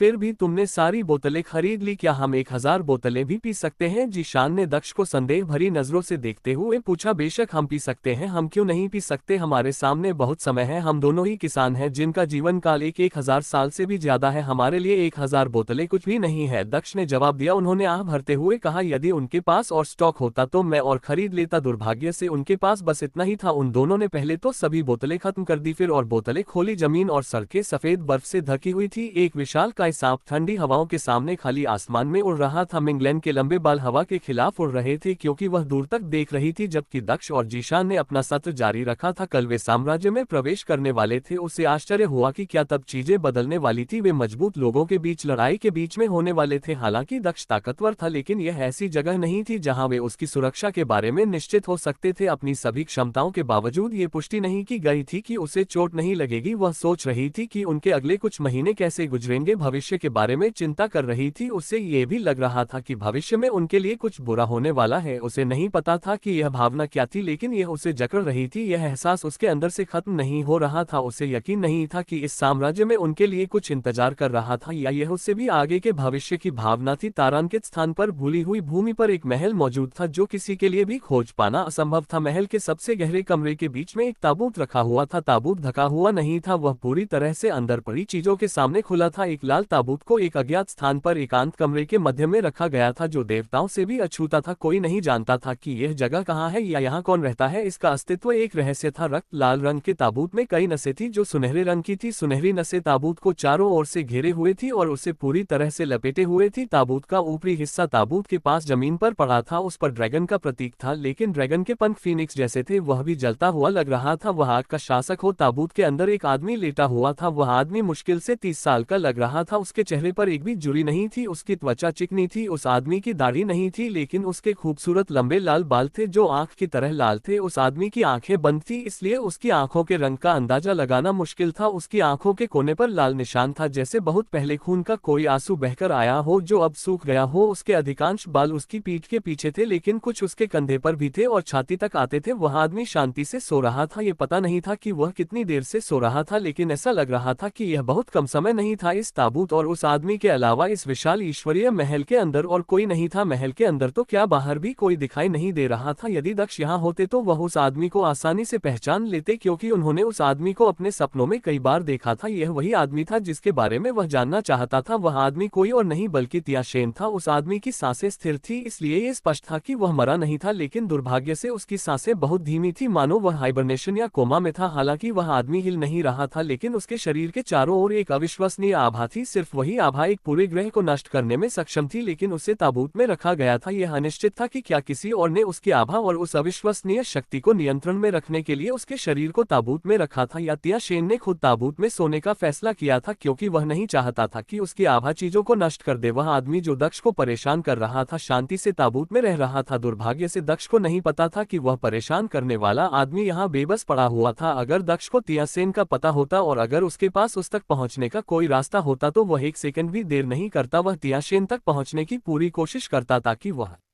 इस ईश्वर प्रदत्त अवसर का उपयोग करके तियाशेन को हमेशा के लिए मार सके। हालांकि यह असंभव था। न केवल दक्ष को स्थान के बारे में पता नहीं था, बल्कि अगर उसे पता भी होता तो वह यहाँ नहीं आ पाता। उसे तो छोड़िए, देवता और राक्षस भी इस स्थान में प्रवेश करने में असमर्थ थे। तियाशेन के असली ठिकाने से अनजान कसु अभी भी सोच रही थी कि वह उसकी झूठी यादों के अनुसार आईने में फंस गया है। वह आईने को देख रही थी जिसमें एक परछाई दिख रही थी। उसने सोचा कि आईना तियाशेन की जेल है और दक्ष उसकी चाबी है। वह नहीं जानती थी कि दक्ष अकेली नहीं थी जिसे बेवकूफ बनाया जा रहा था। वह इस सब में सबसे बड़ी मूर्ख थी, क्योंकि उस समय वह अकेली थी जिसे सच्चाई नहीं पता थी। वह पहेली के एक महत्वहीन टुकड़े की तरह थी जिसका उपयोग हो चुका था, क्योंकि सच्चाई पहले ही उजागर हो चुकी थी। नकली रक्त रेखा मंदिर में कसन दर्पण और नकली छाया को देखने में व्यस्त था। असली रक्त रेखा मंदिर में लंग अंधेरे स्थान में तैर रहा था, जहां उसकी मुलाकात दक्ष की चेतना से हुई थी। जब उसके शरीर पर कब्जा कर लिया गया था, वह आंखें बंद करके हवा में तैरता हुआ खड़ा था। भले ही वह असली रक्त मंदिर के अंदर था, उसकी आंखें दक्ष के मार्शल स्पेस के अंदर लग रही थी, जहां उसकी मार्शल आत्मा निवास कर रही थी। हालांकि इस बार मार्शल सोल थोड़ा अलग दिख रहा था। ये थोड़ा कमजोर और थोड़ा पीला लग रहा था। जब तक लोग मार्शल सोल को शुरू से नहीं देख रहे थे तब तक यह उन्हें नजर नहीं आया। हालांकि यह स्पष्ट नहीं था कि मार्शल सोल कमजोर क्यों था। लाल कोर अभी भी मार्शल स्पेस में तैर रहा था, जैसे कि वह बेटा हो और उस जगह को रोशन कर रहा था। यह मार्शल सोल को अपनी थोड़ी ऊर्जा भी दे रहा था ताकि वह धीरे धीरे ठीक हो सके। मार्शल स्पेस के अंदर मौजूद सभी कानून के बीज छोटे छोटे पौधों में बदल गए थे, यहाँ तक कि अंधकार कानून का बीज भी उनमें से एक था, जो अंधेरे के बारे में उसकी समझ बढ़ने के साथ ही पौधों में बदल गया था। मार्शल स्पेस के अंदर दिल का दानव भी था, लेकिन वह भी अलग दिख रहा था। ये पहले की तुलना में केवल आधा आकार का था। ये सब इसलिए हुआ क्योंकि हृदय दानव का दूसरा आधा भाग, जो उसके क्रोध वाले भाग का प्रतीक था, दक्ष के दूसरे आधे भाग को उसके क्लोन को दे दिया गया था, जो कि आत्मा जगत में था। दूसरे आधे हिस्से से अलग होने के बाद हृदय दानव छोटा और कमजोर हो गया। तारानगर से शरण ले रहे थे क्योंकि वे बर्फीले तूफान में उड़ना नहीं चाहते थे। वे ठीक उसी समय साम्राज्य में दाखिल हुए थे जब बर्फीला तूफान आया था। उस समय वे एक पुराने दिखने वाले शहर के ऊपर थे। उन्होंने छोटे शहर के अंदर शहर में शरण लेने का फैसला किया। चूंकि दक्ष ने साम्राज्य की मुद्रा नहीं दी थी, इसलिए उसने होटल को एक नश्वर श्रेणी की कलाकृति देकर उनके ठहरने का खर्च वहन किया। यद्यपि यह एक साम्राज्य था और नश्वर श्रेणी की कलाकृतियां सबसे कमजोर प्रकार की कलाकृतियां थी, फिर भी वे यहाँ कुछ सोने के सिक्कों से अधिक मूल्यवान थी, इसलिए होटल ने उन्हें बड़ी मुस्कुराहट के साथ स्वीकार कर लिया। दक्ष एक ऐसा व्यक्ति था जिसने कई खजाने लूटे थे, इसलिए उसके लिए मोटल ग्रेड आउटफिट कुछ भी नहीं था। भले ही उसे स्पिरिट ग्रेड या गोल्ड ग्रेड आउटफिट का भुगतान करना पड़े, वह बिल्कुल भी नहीं हिचकिचा जाएगा। तीनों भुगतान करने के बाद कमरे में चले गए। यार कल तो बहुत शांति थी, आज तो बस फिर से बर्फबारी हो गई। इसके बिना हम रात तक रॉयल सिटी में होते। जीशान बिस्तर पर बैठा बर्फीले तूफान की शिकायत कर रहा था। उसके साथ में बियर की बोतल थी जिसे वह घूर रहा था। दक्ष खिड़की पर खड़ा होकर बाहर की ओर देख रहा था। बस थोड़ी सी देरी हुई है, ये जल्दी ही खत्म हो जाना चाहिए। इसके अलावा बर्फीले तूफान अपने आप में बहुत अच्छे होते हैं। चूंकि यह युद्ध का मौसम है, इसलिए बर्फीले तूफान साम्राज्य के बीच शांति का क्षण पैदा कर सकते हैं। अब हम अपना समय ले सकते हैं। दक्ष ने अपना सिर हिलाते हुए उत्तर दिया, ये भी सच है, यह अच्छा भी है। चूंकि यह ऐसा है तो हम थोड़ा आराम कर सकते हैं। जीशान ने बियर का एक घूंट लेते हुए कहा, हाँ, बर्फबारी खत्म होते ही हम चले जाएंगे, तुम यहीं आराम करो, मैं अपने कमरे में रहूंगा। दक्ष ने पलटकर अपना सिर हिलाया। वह कमरे से बाहर निकला और बाएं ओर के कमरे में चला गया जहां मिंगलान आराम कर रही थी। मिंगलैन बिस्तर पर बैठी खिड़की की ओर देख रही थी। अपना हाथ रगड़ हुए दक्ष उसकी ओर चला गया। वह आज बहुत ठंड है, मुझे थोड़ी गर्मी दो, वह उसके पास बैठते हुए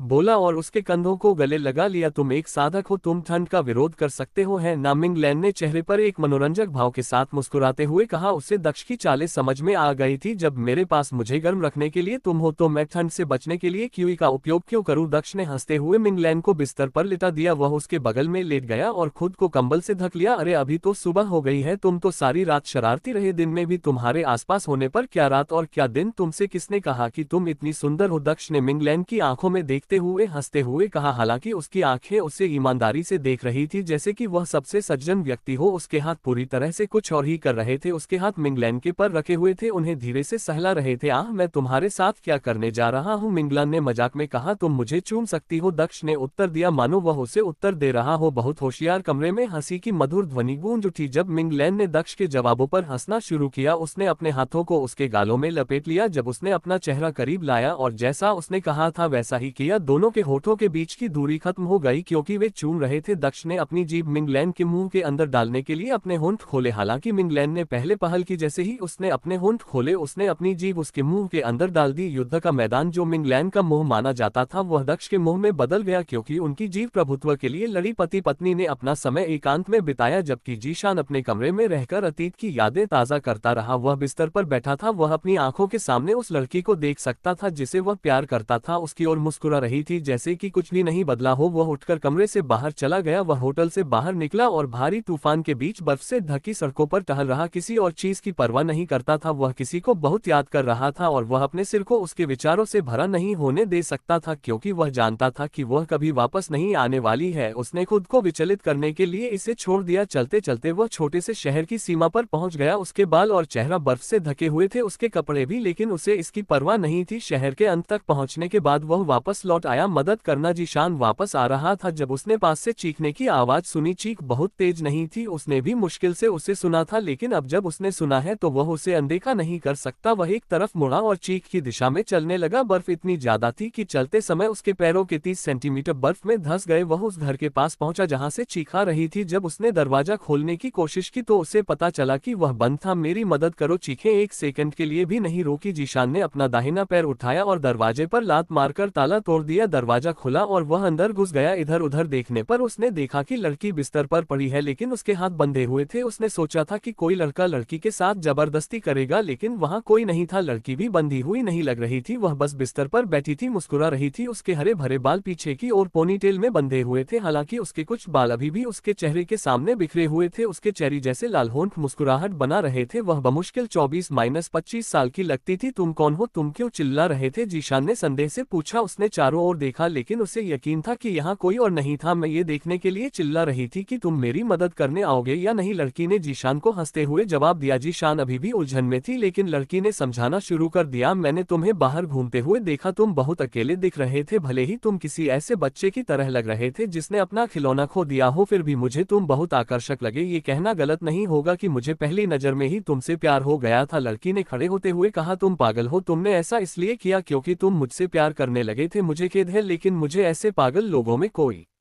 दिलचस्पी नहीं है जो इस तरह की चीजों का मजाक उड़ाते हैं, जीशान ने पीछे मुड़ते हुए कहा। वह बाहर निकलने की ओर बढ़ने लगा लेकिन लड़की तेजी से उसकी ओर दौड़ी। वह दरवाजे के सामने खड़ी हो गई और उसका रास्ता रोक दिया। कम से कम मेरी बात तो सुनो, मैं तुम्हारा या इस बात का मजाक नहीं उड़ा रही थी। मैं बस ये जानना चाहती थी कि तुम किस तरह के इंसान हो। भले ही मैं तुम्हारे रूप रंग के कारण तुम्हारे प्यार में पड़ गई, लेकिन मैं तुम्हारा व्यक्तित्व भी जानना चाहती थी। उसने आगे कहा, मैं देखना चाहता था कि क्या तुम में इतनी परवाह है कि तुम एक अजनबी को बचा सको, भले ही तुम ऐसी हालत में हो। कृपया नाराज मत हो, यह मेरे भविष्य का सवाल है। मैं किसी बुरे व्यक्ति के झांसे में नहीं आ सकता। तुम जिससे चाहो प्यार कर सकती हो, तुम्हारे भविष्य का मुझसे कोई लेना देना नहीं है, जीशान ने जवाब दिया और लड़की को एक तरफ धकेलकर चला गया। मुझे खेद है लेकिन मुझे तुम में कोई दिलचस्पी नहीं है, जीशान ने कहा और लड़की को एक तरफ धकेल कर घर से बाहर चला गया। वह होटल की ओर लौटने के लिए बर्फ पर चलने लगा, हालांकि उसे महसूस हुआ कि लड़की उसका पीछा कर रही है। रुको, कृपया मत जाओ, तुम इतने क्रूर कैसे हो सकते हो। एक सुंदर लड़की यह स्पष्ट कर रही है कि वह तुम में रुचि रखती है, उसे प्रपोज करने के बजाय तुम भाग रहे हो। क्या तुम एक आदमी भी हो, लड़की ने उसके पीछे भागते हुए पूछा। उसने स्वयं को ठीक से ढका नहीं था और वह कल्टेटर भी नहीं थी, इसलिए वह बर्फ के प्रति कमजोर थी, लेकिन उसने उसका पीछा करना नहीं छोड़ा। उसने खुद को गर्म रखने के लिए अपनी बाहों को अपने खुले कंधों पर लपेट लिया था। सौभाग्य से उसने स्कर्ट नहीं पहनी थी, वरना उसे नहीं पता था कि वह इसे कैसे संभालती। नहीं, मैं कोई आदमी नहीं हूँ, अब मेरा पीछा करना बंद करो और वापस जाओ। तुम एक नश्वर हो, तुम ठंड से मर जाओगे। अगर तुम मर भी गए तो भी मैं तुम्हारी मदद करने नहीं आऊंगा। अभी चले जाओ, उस व्यक्ति के लिए मुश्किल मत बनाओ जो तुम्हारे ठंडे शरीर को बर्फ से बाहर खींचेगा। जीशान ने बिना किसी परवाह के जवाब दिया। शशाज, इतनी ठंड क्यों है? अरे रुको प्लीज, कम से कम मेरी बात सुनने की कोशिश करो। मुझे जानो, मुझे यकीन है कि तुम भी मुझसे प्यार करने लगोगे। कहा जाता है कि मैं आसपास के 10 शहरों में सबसे सुंदर लड़की हूँ, मुझे यकीन है कि तुम्हें मेरे जैसा कोई फिर नहीं मिलेगा। कृपया रुको, लड़की फिर चिल्लाई। चाहे वह कितनी भी तेजी से चलने की कोशिश करे, उसे जीशान की तुलना में बर्फ पर चलने में कठिनाई हो रही थी। जो उससे अधिक तेज चल रहा था, उनके बीच की दूरी कम होने के बजाय बढ़ती ही गई। जीशब ने भी उसकी अधिकांश बातों को नजरअंदाज कर दिया और कोई प्रतिक्रिया नहीं दी। मैं तुम्हारे लिए अपनी जान जोखिम में डाल रही हूँ, तुम्हें कभी ऐसी लड़की नहीं मिलेगी जो तुम्हारे लिए मर सके, लड़की ने पुकारा। उसकी बातें सुनकर जीशान का पूरा शरीर वहीं जम गया। तारांकित रान कन तरान कन तरान कन तरान कन, कल हम भाग रहे हैं, है ना? मैं अपना कबीला छोड़ दूंगी और तुमसे मिलूंगी, फिर हम इस राज्य को छोड़कर किसी और जगह जा सकते हैं जहाँ कोई मुझे किसी और से शादी करने के लिए मजबूर नहीं करेगा। हाँ, क्या तुम्हें यकीन है कि तुम मेरे लिए सब कुछ जोखिम में डालने को तैयार हो? अगर हम पकड़े गए तो हम मर भी सकते हैं, मैं तुम्हारे लिए कुछ भी करने को तैयार हूँ, भले ही मुझे मौत की नदी से होकर गुजरना पड़े। क्या तुम भाग्यशाली नहीं हो कि तुम्हें मेरे जैसी लड़की मिली? मुझे यकीन है कि तुम्हें मेरे जैसी लड़की कभी नहीं मिलेगी जो तुम्हारे लिए मरने को तैयार हो। हाँ हाँ हाँ, अगर मैं ऐसा कर पाता तो भी ऐसा नहीं करता। मेरे पास पहले से ही सबसे अच्छी लड़की है जिसकी मैं उम्मीद कर सकता हूँ। चिंता मत करो, भागने के बाद हम अपना छोटा सा परिवार बसा लेंगे, ये सब जल्द ही खत्म हो जाएगा। जीशान के दिमाग में एक याद फिर से उभर आई जो उसके और उस लड़की के बीच की आखिरी बातचीत थी जिसे वह अपनी जान से भी ज्यादा प्यार करता था। अगले दिन लड़की अपने कबीले से भागकर उसके साथ चली गई, हालांकि उनकी यात्रा छोटी ही रही क्योंकि वे पकड़े गए और लड़की को मार दिया गया। तरान कन तरान कन तरान कन तरान कन तरान कन तरान कन। एक बार फिर वही शब्द सुनकर जीशान स्तब्ध रह गया क्योंकि उसके पैर हिलने से मना कर रहे थे। जिन यादों को दफनाने के लिए उसने इतनी मेहनत की थी वे सबसे दर्दनाक तरीके से वापस आ गई। उसे उस पल की याद दिलाते हुए जब उसने उसकी लाश को छुरा घोंप हुए देखा था, वह घुटनों के बल बैठ गया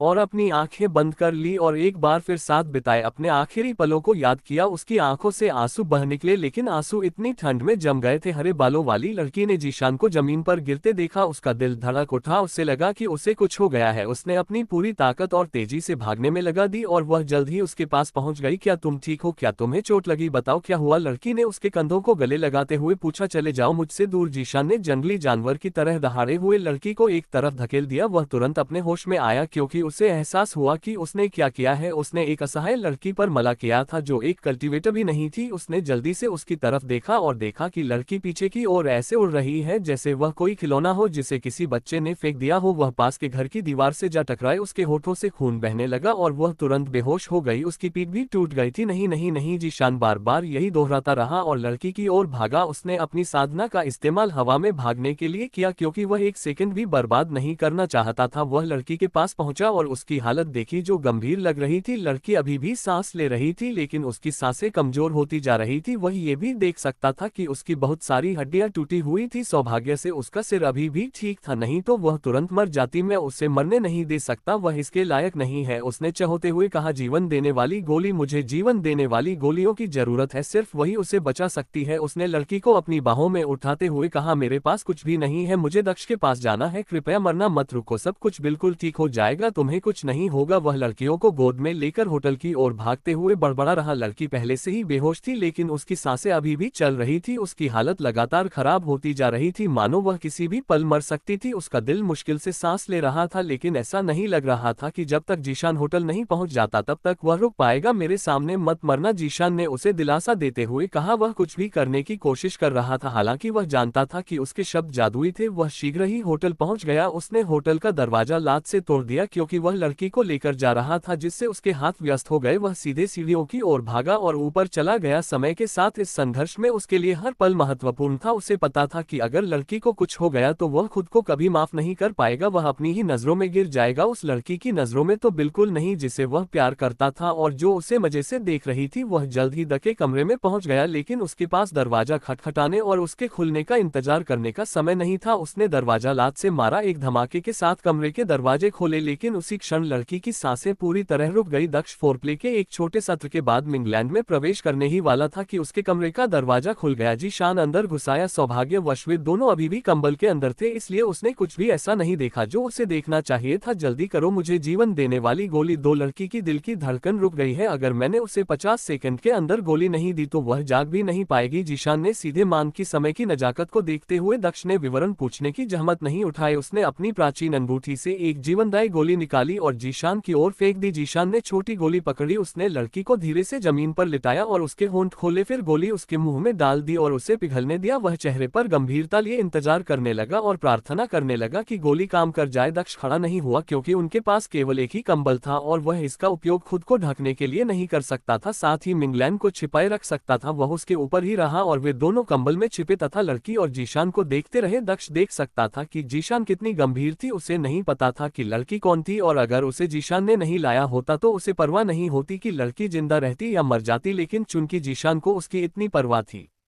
इसलिए उसे उम्मीद थी कि वह बच जाएगी। जीवनदायी गोली हरे बालों वाली लड़की के मुंह में पिघल गई और उसके शरीर में समा गई। प्रहार प्रहार उसका दिल जो रुक गया था फिर से धड़कने लगा, उसका पीला चेहरा फिर से रंगत में लौट आया, टूटी हुई हड्डियां फिर से ठीक होने लगी, खून बहना भी बंद हो गया। लेकिन लड़की ने आंखें नहीं खोली, वह अभी भी बेहोश थी। हालांकि लड़की अभी भी बेहोश थी फिर भी जीशान ने राहत की सांस ली क्योंकि उसने उसके दिल की धड़कन फिर से सुनी, उसकी सांस भी सामान्य हो गई। लड़की एक नश्वर है, वह साधक भी नहीं है। वह उसके लिए बहुत चिंतित था, आखिर दोनों के बीच क्या हुआ और लड़की को चोट कैसे लगी। दक्ष ने सोचा जब उसने अपनी दिव्य इंद्रिय का उपयोग करके लड़की के शरीर के अंदर देखा, वह सुरक्षित है, चिंता मत करो, वह अभी भी बेहोश है, वह कुछ घंटों में जाग जाएगी। दक्ष ने जीशान से कहा, बहुत बहुत धन्यवाद। जीशान ने दक्ष को धन्यवाद दिया। अभी अभी उसे दक्ष की हालत का एहसास हुआ क्योंकि उसका सिर अब शांत था। इसके अलावा मुझे आपके निजी समय में खलल डालने के लिए खेद है, इसकी चिंता मत करो। क्या तुम मुझे बताओगे कि यह लड़की कौन है और तुम दोनों के बीच क्या हुआ? दक्ष ने पूछा। हाँ मैं हम मिंगलैंड अचानक खांसी। हाँ ठीक है, ये सवाल पूछने का समय नहीं है, चूंकि लड़की ठीक हो गई है आप उसे अपने कमरे में ले जा सकते हैं और बिस्तर पर लिटा सकते हैं ताकि वह आराम कर सके। मैं आपके पास आऊंगा, आप मुझे बता सकते हैं कि तब क्या हुआ था? दक्ष ने मिंगलैंड का मतलब समझते हुए अपना रुख बदला। ठीक है, जीशान ने लड़की को उठाते हुए जवाब दिया, आपके दरवाजे का ताला टूटा हुआ है, मैं इसे बंद करके रखवाली करूंगा ताकि कोई आपको परेशान न करे, आप अपना समय ले सकते हैं। उसने जाने से पहले तीखे ढंग से मुस्कुराते हुए कहा, जाते समय वह दरवाजा बंद करना नहीं भूला। उसने लड़की को अपने बिस्तर पर लिटा दिया और स्वयं उसके पास बैठ गया। वह उसके अचेत चेहरे को देखता रहा और आह भरता रहा, बेवकूफ, ऐसे मौसम में तुम्हें मेरा पीछा क्यों करना पड़ा? तुम्हें मेरे करीब क्यों आना पड़ा? एक अजनबी के लिए क्यों? तुम मेरे पीछे आने के बजाय अपने घर में सुरक्षित रह सकती थी। मैं अच्छा आदमी नहीं हूँ, मैं उस लड़की को भी नहीं बचा सका जिससे मैं प्यार करता था। तुमने मुझसे यह उम्मीद क्यों की कि मैं तुम्हारी रक्षा करूंगा? उसने धीरे से उसके गालों पर हाथ रखते हुए कहा, हालांकि यह मेरी गलती है, मैं इस तरह अपना नियंत्रण कैसे खो सकता हूँ? मैं उस पर हमला करने के लिए उसे खजाने से मुआवजा दूंगा, कम से कम मैं इतना तो कर ही सकता हूँ, उसने आह भरते हुए कहा। वह उठकर कमरे से बाहर निकल गया और लड़की अंदर आराम कर रही थी। वह अपने कमरे के बाहर खड़ा था और गलियारे पर नजर रख रहा था ताकि यह सुनिश्चित हो सके कि कोई कमरे को नष्ट ना कर दे। उनके दरवाजे का ताला उसकी वजह से टूटा था। वह पहले ही उन्हें काफी परेशान कर चुका था। वह नहीं चाहता था कि कोई और भी ऐसा करे। जब वह गलियारे पर नजर रख रहा था तो उसने दरवाजा खुलते देखा। दक्ष और मिंग लैन अपने कमरे से बाहर निकले। तुम्हारा काम तो हो गया, जीशान ने चौंक कर पूछा। क्या हुआ? क्या तुम्हें लगता है कि हम इतना सब करने के बाद भी ऐसा कर सकते हैं? अब मुझे बताओ कि वह लड़की कौन कौन है और क्या हुआ? दक्ष ने जोर से पूछा और जीशान को कमरे के अंदर जाने का इशारा किया। ये स्पष्ट था कि वह खुश नहीं था कि उसे रुकना पड़ा। सौभाग्य से वास्तव में मुख्य बात शुरू नहीं हुई थी। जीशान ने अपने कमरे का दरवाजा खोला और अंदर कदम रखा। दक्ष और मिंग लैन भी उसके पीछे पीछे चले गए। वे सभी लड़की के सामने रुक गए। क्या यह नश्वर लड़की कोई ऐसी है जिसे आप पहले से जानते हैं? उसने जीशान से पूछा। जीशान ने सिर हिलाते हुए आह भरी। आज पहली बार मैंने इस लड़की को देखा है। मैं ये भी नहीं कह सकता कि मैं उसे जानता हूँ। उसे ठीक से जानना तो दूर की बात है, उसे चोट कैसे लगी? तुम इतनी चिंता क्यों कर रही थी? दक्ष ने पूछा। वह मुझसे आहत हुई थी, मैंने उसे अपनी पूरी ताकत से धक्का दिया, जीशान ने जवाब दिया, जिससे दक्ष और मिंग लैन दोनों अचंभित हो गए। तुमने उसे मारा? क्या तुम एक शक्तिहीन लड़की पर इस तरह हमला क्यों करोगे? मंगलन ने पूछा। अगर कोई और होता तो वह शायद कमजोर और शक्तिहीन लड़की पर हमला करने के लिए उन पर क्रोधित होती, लेकिन चूंकि वह व्यक्ति जीशान था इसलिए वह किसी निष्कर्ष पर नहीं पहुंची। वह जानती थी कि अगर उसने ऐसा किया है तो उसके पीछे कोई कारण जरूर होगा। वह ऐसा व्यक्ति नहीं था जो बिना किसी कारण के इस तरह से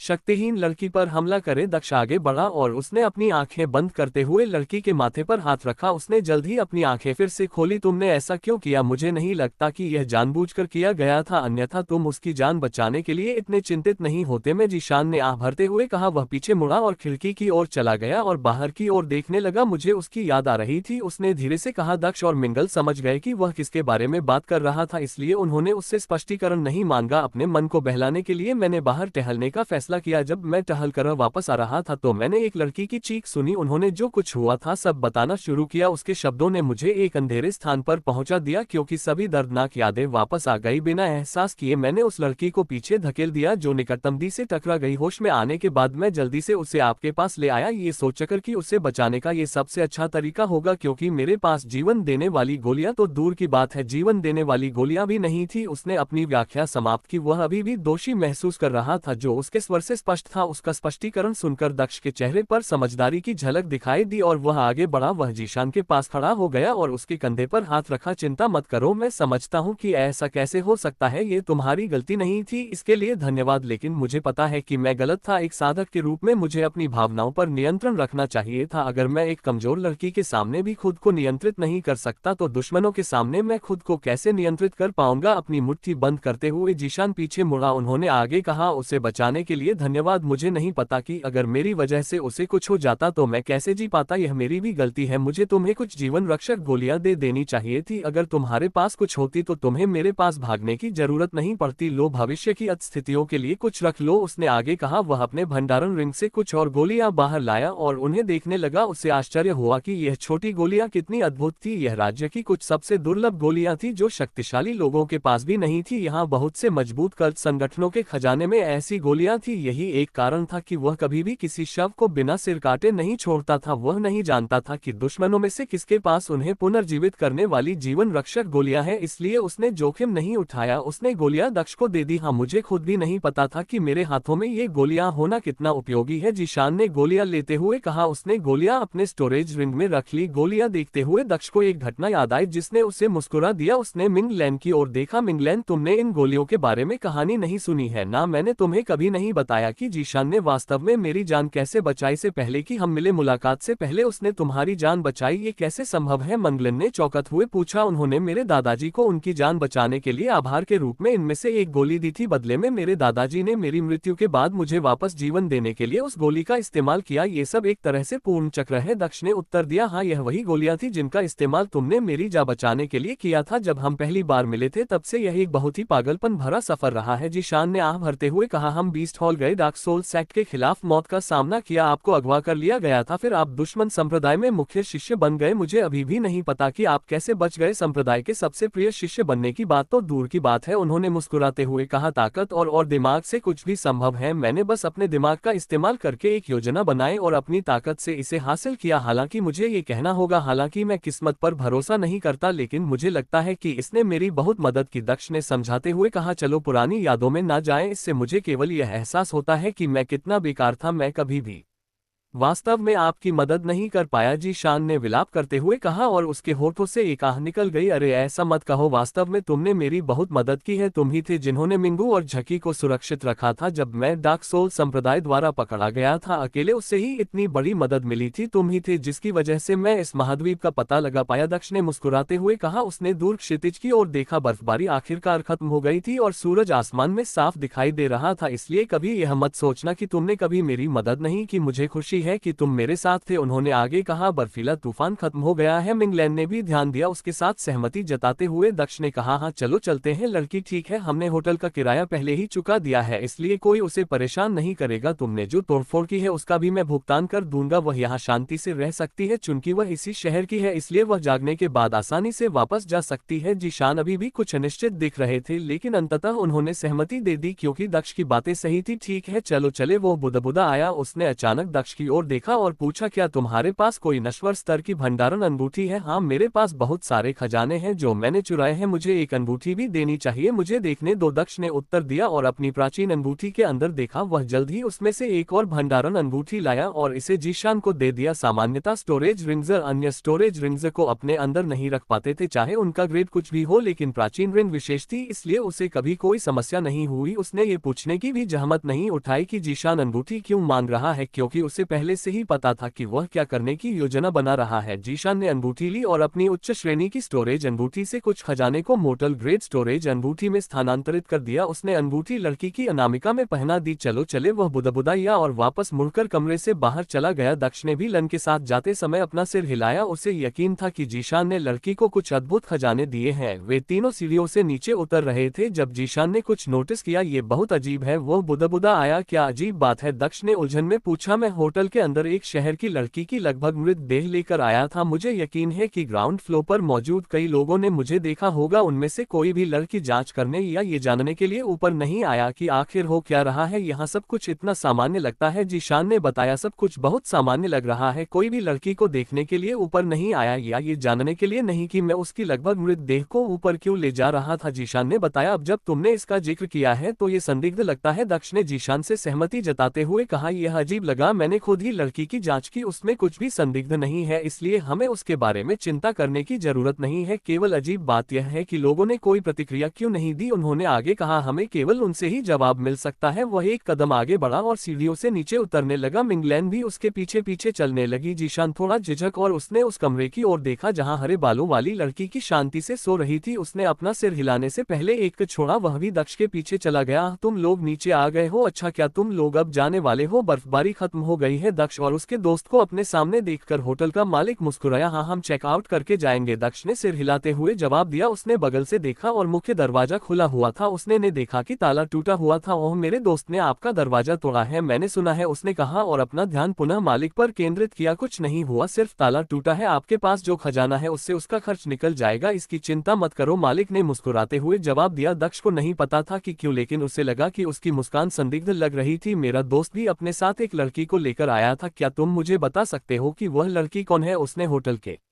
मालिक से पूछा। वह लड़की जब उसे यहाँ लाया गया था तभी मुझे पता चल गया था कि वह मर चुकी है, लेकिन उसकी चिंता मत करो, उसकी मौत से तुम्हें कोई परेशानी नहीं होगी, बल्कि लोग उस लड़की को मरा हुआ देखकर ही खुश होंगे। बूढ़े आदमी ने कुर्सी पर बैठते हुए जवाब दिया। हम कोई भी उसकी परवाह नहीं करेगा। तुम्हारा क्या क्या मतलब है? दक्ष ने उलझन में पूछा। और ये समझ में आता है कि तुम्हें नहीं पता होगा, असल में इस शहर में कोई भी उस लड़की के करीब नहीं जाना चाहता। आखिरकार वह शापित लड़की है, बूढ़े आदमी ने समझाया। वह शापित है? जीशान ने चिल्लाते हुए कहा। हाँ, उसकी चिंता मत करो, तुम्हें चले जाना चाहिए। उस चुड़ैल के बारे में जानकर अपना मूड खराब मत करो। बूढ़े आदमी ने हंसते हुए जवाब दिया, मैंने जो पूछा उसका जवाब दो, मुझे सब कुछ बताओ। जीशान उस आदमी के रवैये और उस लड़की के बारे में बात करने के तरीके पर गुस्से से चिल्लाया जो उसकी वजह से लगभग मर गई थी। तुम बूढ़ा आदमी डांट सुनकर दंग रह गया। अगर मैं तुम्हारी जगह होता तो मैं उसकी बात सुनता। तुम मरना तो नहीं चाहोगे है ना? दक्ष मेज पर बैठते हुए मुस्कुराया। बूढ़े आदमी को अपमानित महसूस हो रहा था क्योंकि युवा पीढ़ी उससे इस तरह बात कर रही थी, लेकिन वह कुछ नहीं कर सकता था क्योंकि उसे लग रहा था कि यह लोग शहर के लोगों से कहीं ज्यादा ताकतवर है। भले ही वे लोग युवा थे लेकिन वे भी ताकतवर थे। मैं तुम्हें सब कुछ बताऊंगा। उस लड़की का नाम फ्रे है, उसे शापित बच्ची के नाम से जाना जाता है क्योंकि जो भी उसके करीब जाता है वह मर जाता है। बूढ़े आदमी ने जवाब दिया, जो कोई भी उसके करीब जाता है वह मर जाता है। दक्ष ने बड़बड़ा हुए अपना हाथ अपनी थोड़ी पर रखा और उस आदमी को बड़ी दिलचस्पी से देखा। आप क्या बकवास कर रहे हैं? अभिशाप जैसी कोई चीज नहीं होती। जीशान ने तर्क दिया, हमने भी यही सोचा था लेकिन लड़की ने हमें गलत साबित कर दिया। वह एक ऐसी लड़की थी जिसे अगर श्राप ना मिला होता तो मुंह में सोने का चम्मच लेकर पैदा होना चाहिए था। उसके पिता इस छोटे से शहर के राजा थे, उनके पास वह सब कुछ था जो वह चाहते थे। पूरा शहर उन्हें प्यार करता था और उनका सम्मान करता था। बूढ़े व्यक्ति ने समझाते हुए कहा, वह अपने पहले बच्चे को जन्म देने वाला था लेकिन बच्चा उसके साथ उसकी पत्नी की मृत्यु का फरमान लेकर आया। उसकी पत्नी की प्रसव के दौरान मृत्यु हो गई, उसने कहा, जिससे दक्ष और जीशान दोनों ही अचंभित रह गए। उन्होंने आगे कहा, केवल यही बात यह साबित करने के लिए पर्याप्त नहीं है कि वह एक शापित बच्ची थी, शहर के स्वामी की भी उसी रात मृत्यु हो गई। हालांकि उन्हें दिल का दौरा पड़ा था। उसकी मां की मृत्यु प्रसव के दौरान हुई और उसके पिता की उसी रात दिल का दौरा पड़ने से मृत्यु हो गई। यह बुरा लगता है लेकिन यह उतना अजीब नहीं है। कई महिलाएं प्रसव के दौरान मर जाती है, ये दुर्भाग्यपूर्ण सत्य है। इसके लिए बच्चे को दोषी नहीं ठहराया जा सकता। दक्ष ने जवाब दिया और बताया कि उसने स्थिति से क्या समझा। जहां तक पिता का सवाल सल है, ये स्पष्ट था कि वह अपनी पत्नी की मौत से सदमे और दुख में थे, इसलिए उन्हें दिल का दौरा पड़ा। मुझे कोई अभिशाप नहीं दिखता। ईमानदारी से कहूं तो अभिशाप पर विश्वास करने वाले आप सभी मूर्खों का समूह लगते हैं। उन्होंने व्यंग्यात्मक ढंग से मुस्कुराते हुए कहा, ठीक है। जीशान ने पुष्टि की। उस आदमी के चेहरे पर एक दुर्भाग्यपूर्ण मुस्कान उभरी। उसने जवाब दिया, अरे लोग भी तो वैसा ही सोचते हैं जैसा तुम सोचते हो। खैर, उसके बाद एक नया नगर स्वामी चुना गया जिसने लड़की को गोद ले लिया। एक बार फिर अभिशाप जारी रहा। उस व्यक्ति की भी रहस्यमय तरीके से मौत हो गई। कहा जाता है कि वह अचानक पागल हो गया और लड़की को गोद लेने के कुछ हफ्तों बाद ही उसने फांसी लगा ली। वह भी मर गया। दक्ष ने आश्चर्य से कहा, हालांकि वह शापित लोगों में विश्वास नहीं करता था लेकिन ये कहना गलत नहीं होगा कि उस आदमी की बातें बिना योग्य पता के नहीं थी। पिता और मां की मृत्यु को समझाया जा सकता था लेकिन तीसरा आदमी पागल हो गया और उसने खुद को मार डाला। चूंकि उसे नया नगर स्वामी चुना गया था इसलिए ये स्पष्ट है कि वह पहले पागल नहीं था। कुछ ही हफ्तों में उसका ऐसा हो जाना यह वाकई संदिग्ध बात है। उसने सोचा, उसके बाद क्या हुआ? जीशान ने पूछा। कुछ लोग अभी भी यह विश्वास नहीं कर पा रहे थे कि वह लड़की शापित थी। ऐसी ही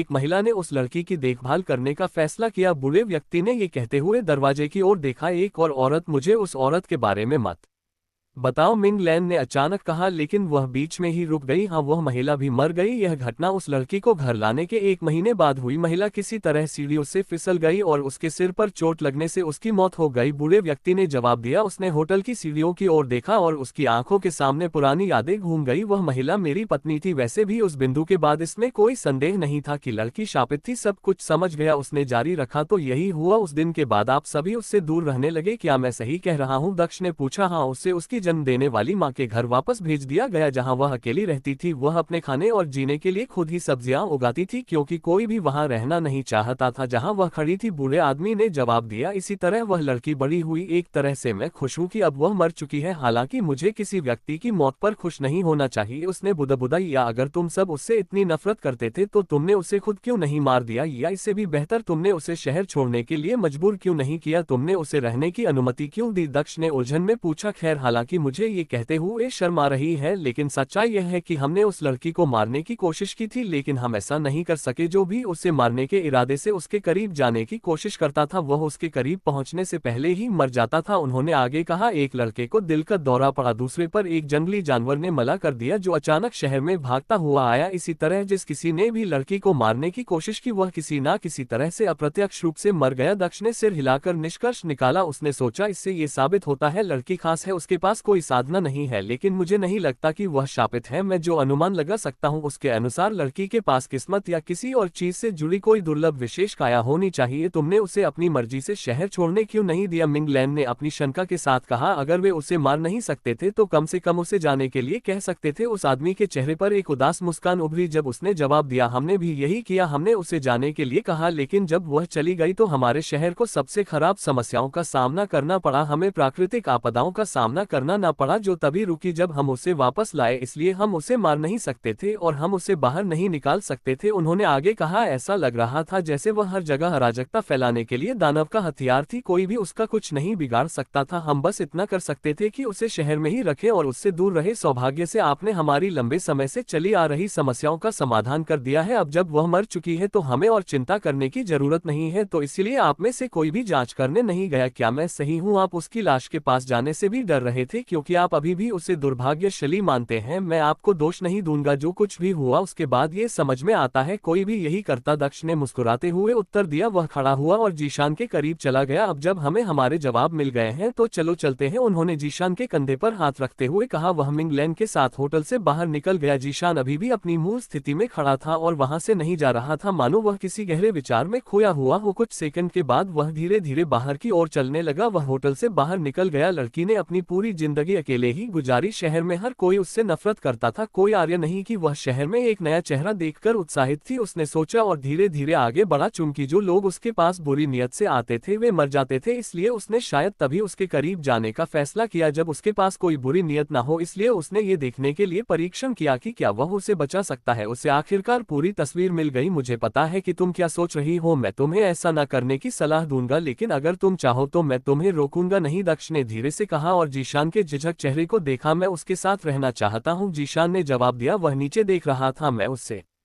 फिर से अकेला नहीं छोड़ सकता। मुझे पता था कि तुम ऐसा कहोगे, तुम उसे हमारे साथ ला सकते हो, दक्ष ने जवाब दिया। आमतौर पर वह ऐसी लड़की को लाने के लिए हाँ नहीं कहता जो दुर्भाग्य से उन सभी को मार डालने की क्षमता रखती हो, लेकिन उसने कुछ दिलचस्प बातें सुनी थी। वह उन घटनाओं के विवरण से उस बेहतरीन शारीरिक बनावट को पहचानने में कामयाब रही थी। नहीं, अगर वह सचमुच शापित है तो मैं तुम्हें प्रभावित नहीं होने दूंगा, मैं उसके साथ पीछे रहूंगा। तुम आगे बढ़ो, जीशान ने अपना सिर हिलाते हुए जवाब दिया। वह अभी भी यह विश्वास नहीं कर पा रहा था कि लड़की शापित थी, लेकिन वह अपनी धारणा के कारण दक्ष की जान खतरे में नहीं डालना चाहता था। वह इतना मूर्ख था कि एक अजनबी के लिए सिर्फ इसलिए रुक गया क्योंकि वह अजनबी उसे किसी ऐसे व्यक्ति की याद दिलाता था जिसे उसने खो दिया था और उसे उसके लिए बहुत बुरा महसूस हो रहा था। वह जिस लड़की से प्यार करता था उसकी आंखों के सामने ही उसकी मृत्यु हो गई थी, लेकिन उससे पहले ही वह उसके बारे में सब कुछ जान चुका था। उसकी माँ भी प्रसव के दौरान मर गई थी, इसलिए वह यहाँ मिली लड़की से मिलती जुलती थी। उन दोनों ने भी उससे वही बातें कही। उससे अब भी विश्वास नहीं हो रहा था कि वह ऐसा निर्णय ले रहा है, लेकिन उसे लगा कि ऐसा करना उसके लिए सही है। लड़की पर कोई श्राप नहीं है, चिंता मत करो, अगर वह हमारे साथ आएगी तो कुछ नहीं होगा, दक्ष ने मुस्कुराते हुए जवाब दिया। वह शापित नहीं है? जीशान ने आश्चर्य से पूछा। उसे उम्मीद थी कि वह शापित नहीं होगी, लेकिन दक्ष के शब्द ज्यादा भरोसेमंद थे। उसके पास ज्यादा जानकारी भी थी। हाँ, अगर मैं गलत नहीं हूँ तो उसका शरीर विशेष था। इस दुनिया में कुछ ही लोग हैं जो काम करने के साथ साथ शारीरिक रूप से भी मजबूत होते हैं। उन्हें भगवान की संतान के रूप में जाना जाता है। मुझे लगता है कि वह भी वैसी ही है। पोर्ट टाउन में हम जिस व्यक्ति से मिले थे म्यूफेन, वह भी ऐसा ही था, दक्ष ने कहा। उन्होंने बताया लड़की के पास संभवतः एक विशेष शारीरिक संरचना है जिसे देवी की भाग्यशाली आपदा कहा जाता है। यह एक बहुत ही दुर्लभ शारीरिक संरचना है जो मुख्य रूप से एक सुरक्षात्मक शारीरिक संरचना है जो मालिक की रक्षा के लिए भाग्य का उपयोग करती है। उन्होंने आगे कहा, मैं जो अनुमान लगा सकता हूँ उसके अनुसार सच्चाई शहरवासियों की जानकारी से थोड़ी अलग है। मेरे पास एक सिद्धांत है जो गलत भी हो सकता है। मेरी धारणा के अनुसार लड़की के पिता और माँ की मृत्यु स्वाभाविक रूप से हुई, एक बच्चे के जन्म से और एक दुख से उसके शरीर की बनावट ने इसमें कोई भूमिका नहीं निभाई। उन्होंने आगे कहा, जहां तक उसके बाद के लोगों की बात है, मुझे यकीन है कि वे सभी इसलिए मारे गए क्योंकि वे उसे नुकसान पहुंचाना चाहते थे। जो महिला गिरने के बाद मरी वह भी उसके खिलाफ साजिश रच रही होगी। जहां तक नए शहर के नेता की बात है तो उसके पास भी कोई योजना हो सकती है। लड़की को गोद लेने के पीछे शायद उसका इरादा नेक नहीं था, शायद यही एकमात्र कारण था कि लड़की की शारीरिक बनावट ने उसे प्रभावित किया, दक्ष ने जीशान को समझाया। होटल मालिक की पत्नी ने भी लड़की को नुकसान पहुंचाने के लिए कुछ कुछ किया होगा यदि ये लड़की के शरीर के कारण है। हालांकि मेरा मानना है कि यह संभवतः एक प्राकृतिक दुर्घटना है कि वह सीढ़ियों से गिर गई और मर गई। उन्होंने होटल की ओर देखते हुए कहा, संक्षेप में, जब तक हम उसे मारने के बारे में नहीं सोचते तब तक उसका शरीर हमारे लिए हानिकारक नहीं है। मुझे लड़की की परवाह नहीं है, इसलिए उसका शरीर मिंगलैन या मुझ पर कोई प्रभाव नहीं डालेगा, और तुम उसकी परवाह करते हो इसलिए तुम भी सुरक्षित हो। दक्ष ने वह सब कुछ बता दिया जो वह पता लगाने में कामयाब रहा था, जिसे सुनकर न केवल जीशान बल्कि मिंगलैन भी दंग रह गया। इससे कुछ बातें तो समझ में आती हैं, लेकिन फिर भी यह नहीं समझ में आता कि मुझे चोट क्यों नहीं लगी। शरीर ने किस्मत और अन्य कारकों को हथियार बनाकर उसकी रक्षा की, फिर मैं उसे इतना नुकसान कैसे पहुंचा पाया? जीशान ने अपनी शंका व्यक्त करते हुए पूछा। अगर यह सच था तो जब उसने लड़की को चोट पहुंचाई तो उसे भी नुकसान पहुंचना चाहिए था। जैसा कि मैंने कहा, शारीरिक बनावट केवल उन लोगों के खिलाफ काम करती है जो वास्तव में उसे नुकसान पहुंचाना चाहते थे। आपने जो किया वह पूरी तरह से दुर्घटना थी, यही कारण है कि आप उसकी सुरक्षा के लिए इतने चिंतित थे, इसलिए आप उसे चोट पहुंचा पाए, क्योंकि आपका कोई बुरा इरादा नहीं था, दक्ष ने समझाया। फिर भी भले ही तुमने जो कहा वह समझ में आता हो, मैं तुम्हें इस सिद्धांत का परीक्षण विषय नहीं बनने दे सकता। एक काम करो, मेरे बिना चले जाओ, मैं यहाँ उसके साथ रहूंगा। इस सिद्धांत की पुष्टि करने के बाद मैं तुम्हारे लिए रॉयल सिटी में आऊंगा। जीशान ने अपना सिर हल्के से हिलाते हुए सुझाव दिया, या अगर तुम्हारा काम उससे पहले हो गया है तो तुम बाहर निकलते समय इस शहर से गुजर सकते हो, आपको पीछे रहने की जरूरत नहीं है, आप उसे हमारे साथ ला सकते हैं। दक्ष ने सुझाव दिया, नहीं, मैंने फैसला कर लिया है, मुझे लगता है कि उसे मेरी जरूरत है। भले ही मैं उस लड़की को नहीं जानता, लेकिन वह मुझे उसकी बहुत याद दिलाती है। मैं उसके साथ कुछ और समय बिताना चाहता हूं, या तो मैं उसके प्यार में पड़ जाऊंगा या मुझे एहसास होगा कि वह उसके जैसी नहीं है। दोनों ही स्थितियों में मुझे यहाँ रहना होगा। जीशान ने मना कर दिया। जीशान के चेहरे पर दृढ़ संकल्प देखकर दक्ष को एहसास हुआ कि वह कितना गंभीर था। फिर भी उसने पूछने का निश्चय किया, क्या तुम सचमुच यही चाहते हो? हाँ, मैंने यही निर्णय लिया है। मुझे खेद है कि मैं आपके साथ नहीं जा सकता, हालांकि मैं जल्द ही वहां पहुंच जाऊंगा। मैं आपके साथ युद्ध में शामिल हो जाऊंगा। जीशान ने उत्तर दिया, ये ठीक है, इसकी चिंता मत करो, यहाँ अपना समय लो, जब तुम तैयार हो तभी आना। दक्ष ने धीरे से मुस्कुराते हुए अपना सिर हिलाया, जाओ और उसके साथ चलो, उसने वापस लौटने से पहले कहा। मंगलन का हाथ पकड़कर वह जाने लगा। जीशान ने हाथ बढ़ाया जैसे कुछ कहना चाह रहा हो, उसने अपनी मुट्ठी भींच ली और सिर हिलाया। पीछे मुड़ने से पहले उसने एक आखिरी नजर डाली। वह होटल के अंदर गया। दक्ष ने सूर्य को नष्ट करने वाले कोडोर को पुकारा, जिसने जमीन पर उतरते ही अपने पंख फैला दिए। मिंगलैन और दक्ष ने सूर्य को नष्ट करने वाले कंडोर को पार कर लिया, इससे पहले कि वह एक बार फिर हवा में उठ जाता। मैं उसके लिए खुश हूँ, मिंगलैन ने दक्ष से कहा जब वह होटल की ओर देख रही थी जो आगे बढ़ने के साथ ही दूर होता जा रहा था। मैं उसे देखकर चिंतित था। उसने बहुत कुछ खो दिया था। भले ही वह हमारे सामने मजबूत दिख रहा था, लेकिन मुझे पता था कि वह दर्द में था। दक्ष ने आह भरते हुए कहा। उसने अपना हाथ आगे बढ़ाया और मिंगलैन का हाथ थाम लिया। उनकी उंगलियां आपस में उलझ गई और उसने आगे कहा, मुझे उम्मीद है कि वह लड़की उसके दिल में खालीपन भर सकी। मैं यही उम्मीद करती। मिलन ने सहम जताए, हम जल्द ही रॉयल सिटी में होंगे। ऐसा नहीं लगता कि आज फिर से बर्फबारी होगी। रॉयल सिटी में मैं सभी को बुला सकता हूँ। मेरा परिवार मियो के माता पिता से भी मिलना पसंद करेगा। है ना, यह एक और पारिवारिक सभा हो सकती है। मैं कुछ हद तक उत्साहित हूँ। जैसे जैसे सूर्य को नष्ट करने वाला कंडोर आकाश में दौड़ रहा था, दक्ष भविष्य के बारे में सोचता रहा। उसे भरोसा दिलाया गया कि युद्ध नहीं चल रहा है, इस मौसम में कोई भी लड़ाई नहीं होगी, इसलिए वह शांति के कुछ पलों का आनंद ले सकेगा। उसकी बातें सुनकर मिंगलैन हंसने लगी। दक्ष ने उसकी तरफ देखा और पूछा, तुम क्यों हंस रही हो? यदि आप इस बैठक के बारे में इतने उत्साहित हैं तो मैं केवल कल्पना कर सकता हूँ कि मिंगलन कितना उत्साहित होगा। मिंग हाँ, ठीक है, वह वापस आने के लिए बहुत उत्सुक थी। आखिरकार उसकी इच्छा पूरी होने जा रही ही है। साथ ही यह अच्छा है कि अभी तक कोई युद्ध नहीं हुआ है, या तो हम भाग्यशाली हैं या वह ये सोचकर बहुत चिंतित थी कि अब तक साम्राज्य पर आक्रमण हो चुका होगा। मैंने जो सुना है उसके अनुसार इस साम्राज्य पर कभी आक्रमण नहीं हुआ है। उसके पिता बहुत अच्छे से सब कुछ संभाल रहे हैं, दक्ष ने बताया। ओह ठीक है, परिवार से मुझे याद आया, उसने अचानक कहा, क्योंकि उसे कुछ याद आ रहा था। जी के मामले में वह पूरी तरह से सांप सम्राट के बारे में भूल गया था, जो अभी भी नकली दुनिया के अंदर था। उसने वादा किया था कि उसे उनके साथ जाने के लिए बुलाया जाएगा। उसने सांप सम्राट को बुलाया। सर्प सम्राट उनके सामने प्रकट हुआ और प्रसन्नता पूर्वक उड़ने लगा। हाँ, मुझे पता था कि तुम अपने राजा को नहीं भूलोगे। अगर कोई और होता तो वे सोचते कि जब तुमने इस पक्षी को बुलाया था तो तुम मुझे बुलाना भूल गए थे, लेकिन मुझे अपने शिष्य पर भरोसा था। उसने चिल्लाकर कहा, ओह, अब मैं आपके दाहिने हाथ से आपका शिष्य बन गया हूँ। दक्ष हंसने लगा, मानो उसे भी यह बात मजाक लग रही हो। खैर छोटे बनो, इतनी आजादी से मत उड़ो, हमें अनावश्यक ध्यान आकर्षित नहीं करना चाहिए। उन्होंने आगे कहा, सही स्नेक मोनाक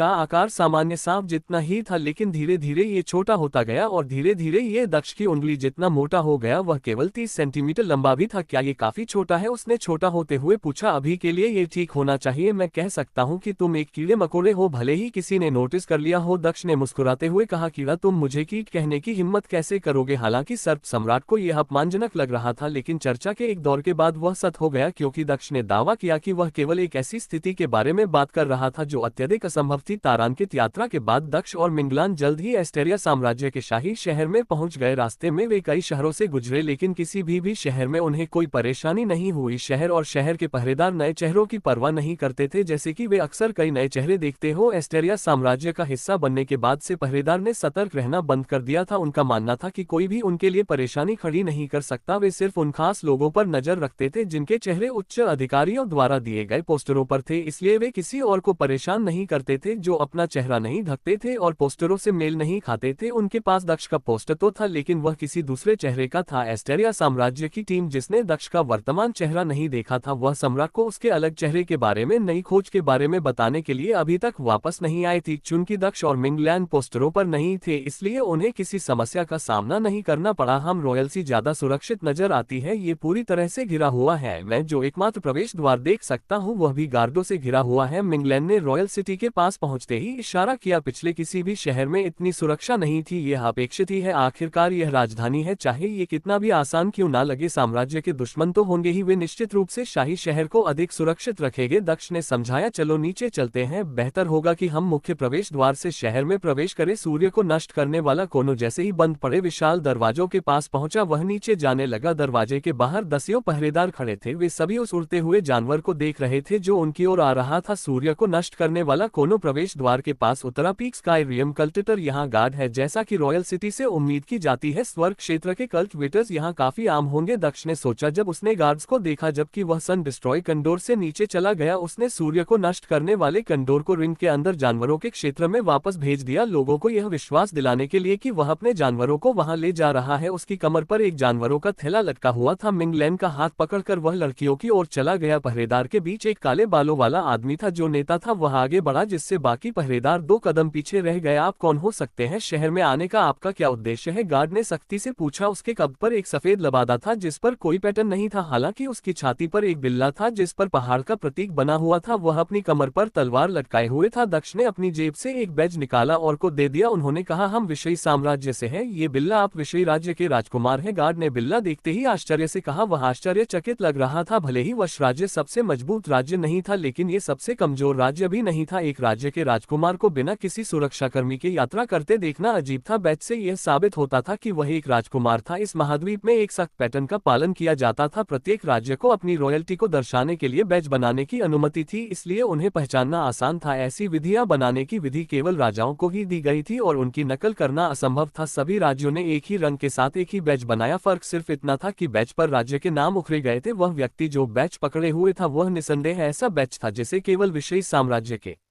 राजकुमार को ही धारण करना चाहिए था। दक्ष की बातें सुनकर मिंगलैंड भी दंग रह गई। वह राजकुमार होने का नाटक कैसे कर सकता है? क्या यह इतना आसान था? उसने सोचा। आखिर उसे यह बैच कैसे मिला? क्या उसने इसे नकली बनाया था? उसके दिमाग में कई सवाल थे। हाँ, मैं वश साम्राज्य का राजकुमार हूँ। यह मेरी पत्नी है। हम यहाँ शाही शहर देखने आए हैं। मेरे पिता हमेशा से मुझसे कहते रहे हैं कि सिंहासन संभालने से पहले मैं कुछ अनुभव प्राप्त करूँ और महाद्वीप घूमूं। वह मुझे अनुभव के माध्यम से अधिक ज्ञान प्राप्त करने के लिए प्रेरित करते हैं, इसलिए मैंने सोचा कि मुझे महाद्वीप के सबसे महत्वपूर्ण शहर से ही शुरुआत करनी चाहिए। दक्ष ने एक कहानी गढ़े हुए उत्तर दिया। प्रवेश पाना इसलिए भी आसान था क्योंकि वह अभी मिंगू को बाहर नहीं लाना चाहता था। उसे लगता था कि अगर वह ऐसा करेगा तो पहरेदार उसे पहचान लेंगे और हंगामा मच जाएगा। वह पूरे शहर में हंगामा नहीं मचाना चाहता था। एक और कारण भी था जो और भी महत्वपूर्ण था, वह ये था कि वह उसे महल के ठीक सामने लाकर आश्चर्यचकित करना चाहता था। वह उसके चेहरे पर और भी अधिक उत्साहित भाव देख सकता था क्योंकि वह आसानी से अंदर भाग सकती थी और अपने पिता और माँ को गले लगा सकती थी। तुम्हारे पास कोई क्यों नहीं है? एक राजकुमार को बिना के जाने की अनुमति कैसे दी गई? गार्ड ने संदेह से पूछा। ये कोई आधिकारिक यात्रा नहीं है, यह अनुभव प्राप्त करने के लिए है। अगर मेरे चारों ओर सुरक्षाकर्मी होंगे तो मैं अनुभव प्राप्त नहीं कर पाऊंगा। इसके अलावा राज्य के बाहर बहुत से लोग मुझे नहीं जानते। चूंकि मैं परेशानी खड़ी करने के लिए बाहर नहीं निकला हूं तो मुझे सुरक्षा की क्या आवश्यकता है? दक्ष ने लापरवाही से हंसते हुए कहा। हम काले बालों वाले गार्ड ने दक्ष को देखा। उसने जल्द ही अपनी नजर मिंगलैंड पर घुमा ली। यद्यपि वह उसे आकर्षक लगी, फिर भी उसने अपनी नजरें छोटी रखी और अपना व्यवसायपन बनाए रखा। आदमी तो राजकुमार जैसा लगता है, लड़की भी राजकुमार की पत्नी होने के लिए काफी सुंदर है, उनका बैज भी वैध है, ऐसा भी लगता है कि वे सच बोल रहे हैं। उसने सोचा ठीक है आप अंदर जा सकते हैं। गार्ड ने सहमति जताई। उसने पीछे मुड़कर अपने आदमियों को आदेश दिया, दरवाजे खोलो, उन्हें अंदर आने दो। उसने बैज दक्ष को वापस दे दिया। विशाल दरवाजे स्पष्ट सुनाई देने वाली आवाज के साथ धीरे धीरे खुलने लगे। दक्ष ने सिर हिलाकर प्रवेश द्वार की ओर कदम बढ़ाया। मिंग लैन का हाथ पकड़कर वह अंदर चला गया। उन दोनों के अंदर प्रवेश करते ही दरवाजे पुनः बंद हो गए। एक और गार्ड नेता के करीब आया। क्या हो रहा है? वह दूसरा राजकुमार है जो आज आया है। राज्यों के राजकुमार यहाँ क्यों आ रहे हैं? सभी अलग अलग बहाने लेकर। हम क्या कर सकते हैं? ये सम्राट का आदेश है, हम राज परिवार को नहीं रोक सकते, चाहे वे सबसे घटिया राज्य से ही क्यों ना हो। नेता ने सिर हिलाते हुए उत्तर दिया। जब गार्ड प्रवेश द्वार के बाहर बात कर रहे थे, दक्ष और मिंगना रॉयल सिटी के अंदर चल रहे थे। शहर बहुत ही आकर्षक लग रहा था। सड़कें इतनी चौड़ी थी कि 100 से ज्यादा लोग एक साथ सड़कों पर चल सकते थे। हालांकि सड़कें साफ लग रही थी, सड़कों पर कोई कचरा नहीं फेंका गया था। लोग सड़क के दूसरी तरफ फुटपाथ जैसी जगह पर चल रहे थे। यह इतनी अच्छी तरह से व्यवस्थित था कि दक्ष को यह पृथ्वी के आधुनिक शहरों से बहुत परिचित लगा। एकमात्र अंतर जो वह देख पाया वह ये था कि यहाँ की इमारतें उतनी आधुनिक नहीं थी और वहाँ कोई ट्रैफिक लाइट या कारें नहीं थी। हालांकि सड़कों पर कुछ गाड़ियां दिखाई दे रही थी। यह कोई बुरी जगह नहीं है, भले ही यह उन शहरों की तरह आकर्षक ना हो जिनमें मैं गया था, लेकिन जब इस दुनिया की बात आती है तो इसे आसानी से सबसे अच्छा शहर माना जा सकता है। दक्ष ने शहर को देखते हुए सोचा दिलचस्प शहर है ना। उसने मिंग लैन को देखते हुए पूछा जो उसके बाएं ओर चल रही थी। वे दोनों सड़क के बाएं ओर चल रहे थे। जब उसने मिंग लैन को देखा तो उसने पाया कि वह उसे देख रही थी। वह उत्सुक लग रही थी। क्या तुम कुछ पूछना चाहती हो? दक्ष ने उलझन में पड़कर पूछा। विषय के राजकुमार आप पकड़े कैसे नहीं गए? क्या वह बिल्ला वास्तव में असली है? मंगलन ने वह सवाल पूछा जो लंबे समय से उसके दिमाग में घूम रहा था। तो यही तो तुम जानना चाहते थे, दक्ष ने कहा और वह हंसने लगा। वह अपना सिर उसके कानों के पास ले गया और फुसफुसाना कली नहीं है, मुझे ये असल में वशेई के राजकुमार से मिला था जब मैंने उसे मार डाला था। अपनी मूल स्थिति में लौटने से पहले उसने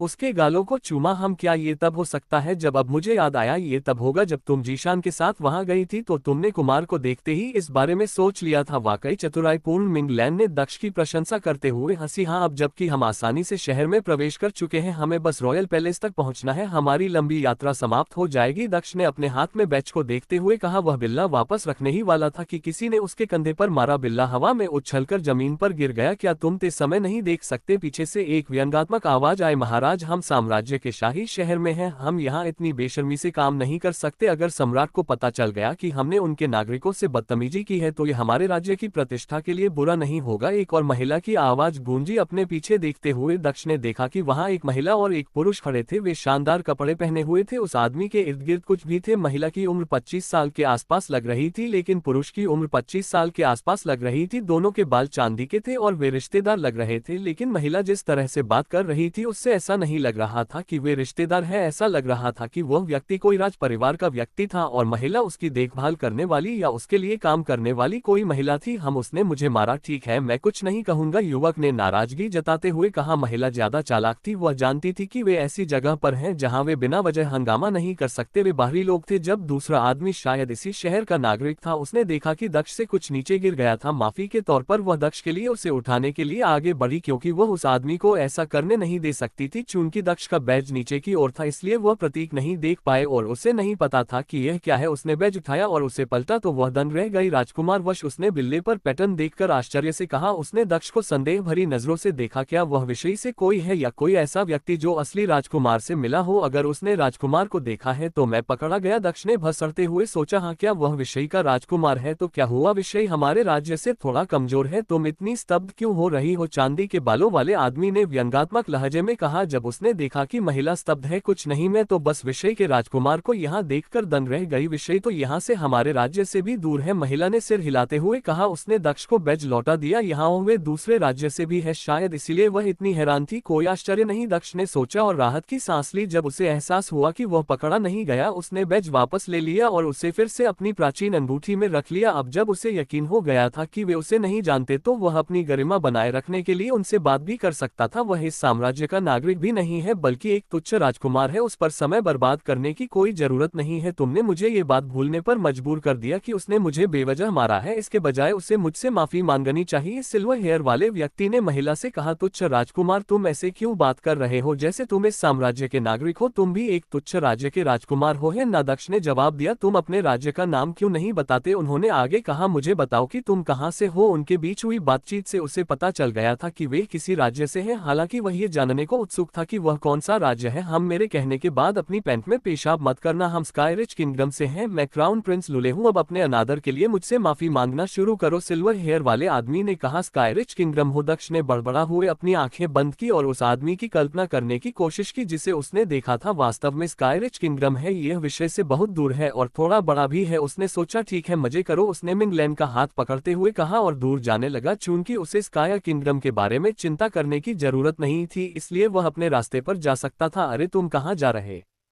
हो? राजकुमार लुले ने पुकारा, लेकिन उसे चांदी के बालों वाली महिला ने रोक दिया। महाराज, यह आपकी अपनी गलती थी कि आप ध्यान नहीं दे रहे थे कि आप कहाँ चल रहे हैं। आइए साम्राज्य में हंगामा न करें। चांदी के बालों वाली महिला ने कहा, हमें यहाँ कोई हंगामा नहीं करना चाहिए। आपको याद है कि जब हम नहीं जा रहे थे तो महामहिम ने क्या कहा था? है ना? कृपया परेशानी ना खड़ी करे। सिल्वर हेयर वाली महिला ने राजकुमार से कहा, नताशा, तुम हमेशा मेरे खिलाफ अपना फैसला देते हो। ठीक है, इस बार मैं उसे माफ कर दूंगा, लेकिन अगर उसने मुझे फिर कभी मारा तो मैं उसे माफ नहीं करूंगा। राजकुमार लुले ने गुस्से से पीछे मुड़ते हुए कहा, अगर तुम्हारी कोई गलती नहीं है तो मैं तुम्हें अगली बार उससे मिलने पर हंगामा करने से नहीं रोकूंगी। सिल्वर हेयर वाली महिला नताशा ने राजकुमार लुले के करीब जाते हुए कहा। वे विपरीत दिशा में चले गए। लमचान विशाल शहर से होकर जा रहा था, लेकिन उसे पहले से ही कठिनाई हो रही थी। वह ऊंची इमारतें और टावर तो देख सकता था, लेकिन रॉयल पैलेस नहीं देख सकता था। आखिरकार उसने रुककर किसी से पूछने का फैसला किया। वह एक आदमी की ओर बढ़ा जो अभी अभी दुकान से बाहर आया था। वह आदमी सिर्फ एक आकाशीय क्षेत्र का साधक था, इसलिए वह तुलनात्मक रूप से बहुत कमजोर था। दक्ष उस आदमी के पास रुका और बोला, क्या तुम मुझे बता सकते हो कि शाही महल कहाँ है? रॉयल पैलेस ये शहर के सबसे उत्तरी क्षेत्र में है, आप इसे वहां पा सकते हैं। आदमी ने बिना कुछ पूछे जवाब दिया। जवाब देने के बाद वह चला गया। दिलचस्प है, अगर यह कोई और जगह होती तो लोग मुझसे पूछते कि मैं वहां क्यों जाना चाहता हूं। अगर वहां युद्ध का माहौल होता तो वे संदेहास्पद होते। क्या हो रहा है? ऐसा लगता है कि यह लोग जितना हो सकता है उतने ही शांत और आत्मविश्वास है। क्या उन्होंने कभी युद्ध नहीं देखा? दक्ष ने भोग सिकोड़ागाड़े पर हमला नहीं किया है। इस संघर्ष में टिशियन साम्राज्य क्या कर रहा है? ऐसा नहीं लगता कि चीजें इतनी गंभीर है। क्या संघर्ष हल हो गया है? दक्ष ने पूछा। संघर्ष की आंधी साम्राज्य, टिशियन साम्राज्य, तुम किस बारे में बात कर रहे हो? टिशियन साम्राज्य और किया साम्राज्य सब खत्म हो चुके हैं। क्या तुम्हें इतिहास की बुनियादी बातें भी नहीं पता? वे 200 साल पहले ही खत्म हो गए थे। इस राज्य में एकमात्र साम्राज्य एस्टेरिया साम्राज्य है। हमें किसी संघर्ष के बारे में क्यों चिंता करनी चाहिए? आदमी ने उलझन में पूछा। तुम किस पहाड़ से आए हो? उसने पूछा, ये सोचकर कि वह किसी ऐसे गांव से आया है जो दुनिया से कटा हुआ है। वे 200 साल पहले महाद्वीप से मिट गए थे। उसने बस सुनिश्चित करने के लिए पूछा। बेशक, किसी भी पुस्तकालय में जाओ और खुद पढ़ो, अतीत में जीना बंद करो भाई, उसने ने कहा और चले गए और स्तब्ध दक्ष को पीछे छोड़ दिया। 2 साम्राज्य मिट गए, ये कैसे हो सकता है? एस्टेरिया ही एकमात्र साम्राज्य बचा है। मिंगलैन ने दक्ष से पूछा। उसे समझ में नहीं आ रहा था कि ऐसा हो रहा है। क्या मिंगू ने यह नहीं कहा था कि दोनों साम्राज्य अब तक एस्टेरिया साम्राज्य के साथ युद्ध में शामिल हो चुके होंगे? वे अस्तित्व में कैसे नहीं हो सकते? उसने आगे कहा, शायद वह आदमी हमें बेवकूफ बना रहा था, मुझे किसी और से पूछना चाहिए। दक्ष ने बड़बड़ा हुए कहा। उसे समझ में नहीं आ रहा था कि उसने क्या सुना था। वह एक महिला के पास गया जो अभी अभी एक दुकान से बाहर आई थी। महिला के हाथ में कुछ बैग थे जिनमें वे कपड़े रखे हुए थे जो उसने अभी अभी खरीदे थे। माफ कीजिए, क्या मैं आपका 1 मिनट का समय ले सकता हूँ? दक्ष ने सम्मान पूर्वक पूछा। क्या चाहिए तुम्हें? मेरे पास ज्यादा समय नहीं है, महिला ने चलते हुए कहा। अगर तुम्हें कुछ पूछना है तो मुझसे पूछ लेना। दक्ष और मिंगलैन उसके साथ कंधे से कंधा मिलाकर चल रहे थे। मैं ये जानने के लिए चला था कि ट्रिसिन और किया साम्राज्य को नष्ट हुए कितना समय हो गया है? दक्ष ने कहा, वह मैं इतिहास की विशेषज्ञ नहीं हूँ, लेकिन मुझे लगता है कि 200 साल से ज्यादा हो गए हैं। क्या आप खुद नहीं जानते? मुझे लगता है कि महाद्वीप के इतिहास में इसे बच्चों को भी पढ़ाया जाता है। आखिरकार यही वह घटना थी जिसने पूरे महाद्वीप के परिदृश्य को बदल दिया। उस घटना के बाद एस्टेरिया साम्राज्य महाद्वीप का सच्चा शासक बन गया, महिला ने समझाया। उसकी पुष्टि सुनकर दक्ष को यकीन हो गया कि पिछला लड़का झूठ नहीं बोल रहा था। जवाब देने के लिए धन्यवाद, उसने महिला के साथ चलते हुए कहा। वह मिंगलैन के साथ चलने लगा। ये सच है? फिर मिंग के बारे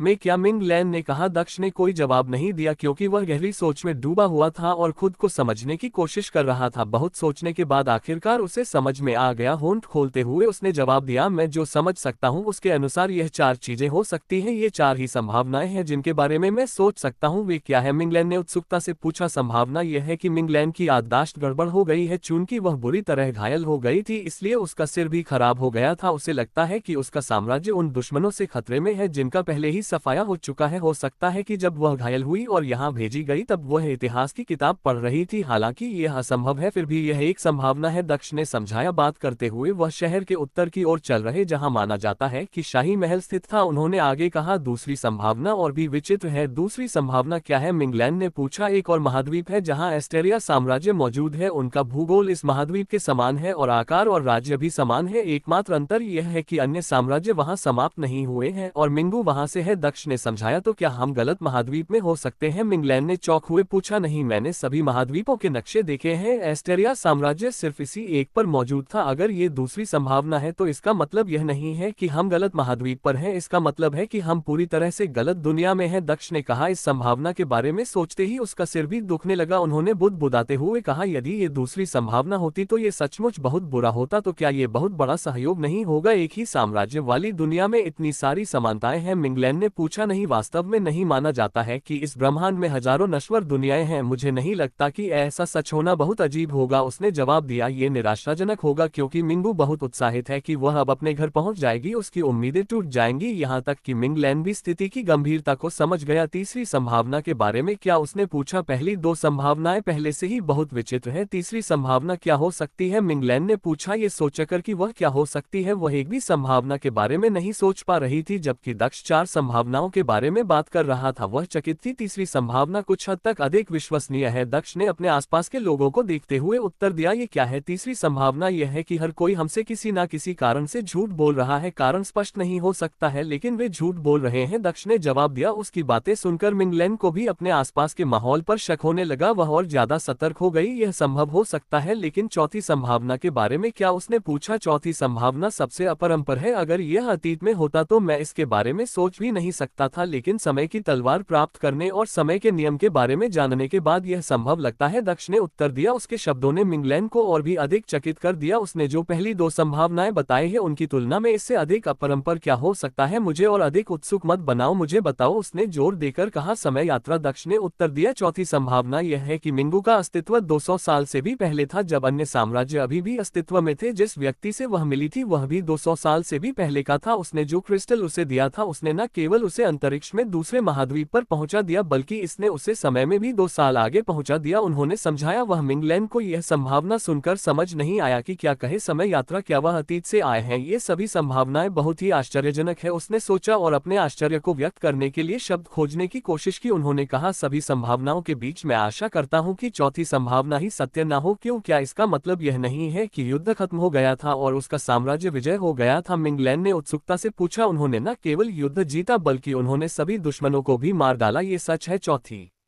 संभावना का मतलब होगा कि उसका राज्य जीत गया है, लेकिन इसका मतलब ये भी होगा कि उसके माता पिता मर चुके हैं, वह लापता हो गई है और उसका भाई मर चुका है। उसके माता पिता अब तक मर चुके होंगे। आपको क्या लगता है कि साम्राज्य पर कौन शासन करेगा? वह अपने माता पिता से कैसे मिलेगी? दक्ष ने संभावित समस्याओं की ओर इशारा करते हुए कहा। यह भी सच है, मिंग लैन ने बड़बड़ा हुए कहा। अचानक उसे कुछ याद आया और उसने कहा, रुको, क्या उसके माता पिता मजबूत साधक नहीं है? उनका जीवन काल लंबा होना चाहिए, उन्हें अभी भी जीवित रहना चाहिए। मजबूत साधकों का जीवन बहुत लंबा होता है, यहाँ तक कि तुम्हारा जीवन भी 1000 साल से अधिक है और तुम इस महाद्वीप के सम्राटों जितने भी मजबूत नहीं हो। ऐसा इसलिए है क्योंकि जब वे मिले थे तब उसके माता पिता पहले से ही बहुत बूढ़े थे। वे दोनों ही साधना पर ध्यान केंद्रित करते थे और अपना अधिकांश जीवन अकेले ही बिताते थे। इसलिए मेरा मानना है कि वे पहले ही अपने जीवन काल का अधिकांश हिस्सा इस्तेमाल कर चुके थे। मैंने मिंगू से उनके बारे में बहुत कुछ सुना है, मुझे नहीं लगता कि उनका जीवन काल 200 साल से ज्यादा हो सकता है, ने विलाप करते हुए कहा। मुझे आशा है कि मैं इस बारे में गलत हूँ। उन्होंने रॉयल पैलेस की ओर बढ़ते हुए कहा। मिंगलैन ने भविष्य के बारे में चिंता करते हुए दक्ष का हाथ कसकर पकड़ लिया। क्या हमें मिंगू को भी इसके बारे में बताना चाहिए, उसने सुझाव दिया। दक्ष ने सिर हिलाकर उससे सहमति जताई। उसने जवाब दिया, हाँ, मैं एक खाली गली की तलाश कर रहा हूँ जहाँ मैं उसे बाहर बुला सकूँ। लोगों को रखने के लिए खजाने उपलब्ध है लेकिन वे दुर्लभ है। मुझे अभी भी सावधान रहना चाहिए कि मैं उसे कहाँ बाहर लाऊं। उसने जल्दी ही एक खाली सड़क देखी। सड़क के दोनों ओर घर थे, घर की दीवारें सड़क की ओर थी। सहयोग से वहां कोई खिड़कियां नहीं थी। उसे लगा कि मिंगू को बाहर लाने के लिए ये सही जगह है। वो गली के अंदर की ओर चला गया। जैसे ही दक्ष सड़क के किनारे दाखिल हुआ, लोगों का एक समूह उसे देख रहा था। सहयोग से वहां युवाओं का एक समूह हंस रहा था। उस आदमी को देखो, लड़की के साथ गली में घुस रहा है। हाँ हाँ हाँ, वो बहुत सभ्य लग रहा था लेकिन वह ऐसा करने से पहले उसे उत्तेजित होने का इंतजार भी नहीं कर सका। विकृत लोग हर जगह हैं। दक्ष को नहीं पता था कि जिस गली में वह घुसा था उसे ब्लैक जोन के नाम से जाना जाता था। यह एक ऐसी गली थी जहां लड़का लड़की सार्वजनिक रूप से सेक्स करने के लिए घुसते थे। हालांकि यह ब्लैक जोन था लेकिन शायद ही कोई ऐसा करने के लिए गली में प्रवेश करता था। युवाओं का समूह किसी को इसका उपयोग करते देख आश्चर्यचकित था। मुफ्त शो देखना चाहते हो? एक अन्य युवक ने हंसते हुए कहा। क्यों नहीं, चलो देखते हैं, कौन जानता है शायद वे हमें भी अपने साथ शामिल होने दे। उनमें से एक ने मुस्कुराते हुए गली की ओर चलते हुए कहा। अन्य लोग भी बड़े बड़े कदमों से उसके पीछे चल रहे थे और उनके चेहरे पर बड़ी बड़ी मुस्कान थी। वे जल्द ही उस गली में पहुंच गए जहां दक्ष और मिंगलैन आए थे, लेकिन ठीक उसी समय दोनों लोग बाहर निकल गए। हम सभी युवा चौंक गए। दोनों ने इतनी जल्दी कैसे काम पूरा कर लिया, या फिर उन्होंने ये काम करने का विचार ही छोड़ दिया। वे सोच रहे थे लेकिन तभी उन्होंने अपने पीछे एक और व्यक्ति को देखा। हम तुम दोनों अंदर गए लेकिन तीन बाहर आ गए। युवा लोग दंग रह गए क्योंकि उन्होंने मिंगू को अपने पीछे खड़ा देखा। एक लाल बालों वाला आदमी अपने होंठ चाटते हुए बोला, ओह, मैं समझ गया, वह लड़की पहले से ही ब्लैक जोन में किसी लड़के के आने और उसे भरने का इंतजार कर रही होगी। चलो सुंदरी, इस आदमी के पास पहले से ही एक लड़की है, तुम उसका पीछा क्यों कर रही हो? उसके लिए एक साइड डिश बनने के बजाय तुम हम पुरुषों के लिए मुख्य डिश बन जाओगी। एक और आदमी ने हंसते हुए सुझाव दिया। उसने अपना हाथ दक्ष के कंधे की ओर बढ़ाया ताकि उसे एक तरफ ले जाया जा सके ताकि वह आसानी से अपने पीछे खड़ी लड़कियों के पास जा सके। दक्ष के मुंह से एक निराशाजनक आह निकली। क्या आपके पास ऐसी गोलियां हैं जो आपको ठीक कर सकती है? उसने धीरे से पूछा। उस आदमी ने अपना हाथ रोककर दक्ष की ओर देखा और कहा, तुम्हारा क्या मतलब है? अगर तुम नहीं रुकी तो जब मैं तुम्हारी हड्डियां तोड़ दूंगा तो तुम्हें उपचार की गोलियों की जरूरत पड़ेगी। इसलिए मैं जानना चाहता था कि क्या तुम्हारे पास उपचार की गोलियां हैं या फिर तुम्हें बाद में मुझसे कुछ दान लेने की जरूरत पड़ेगी? दक्ष ने गंभीर स्वर में कहा।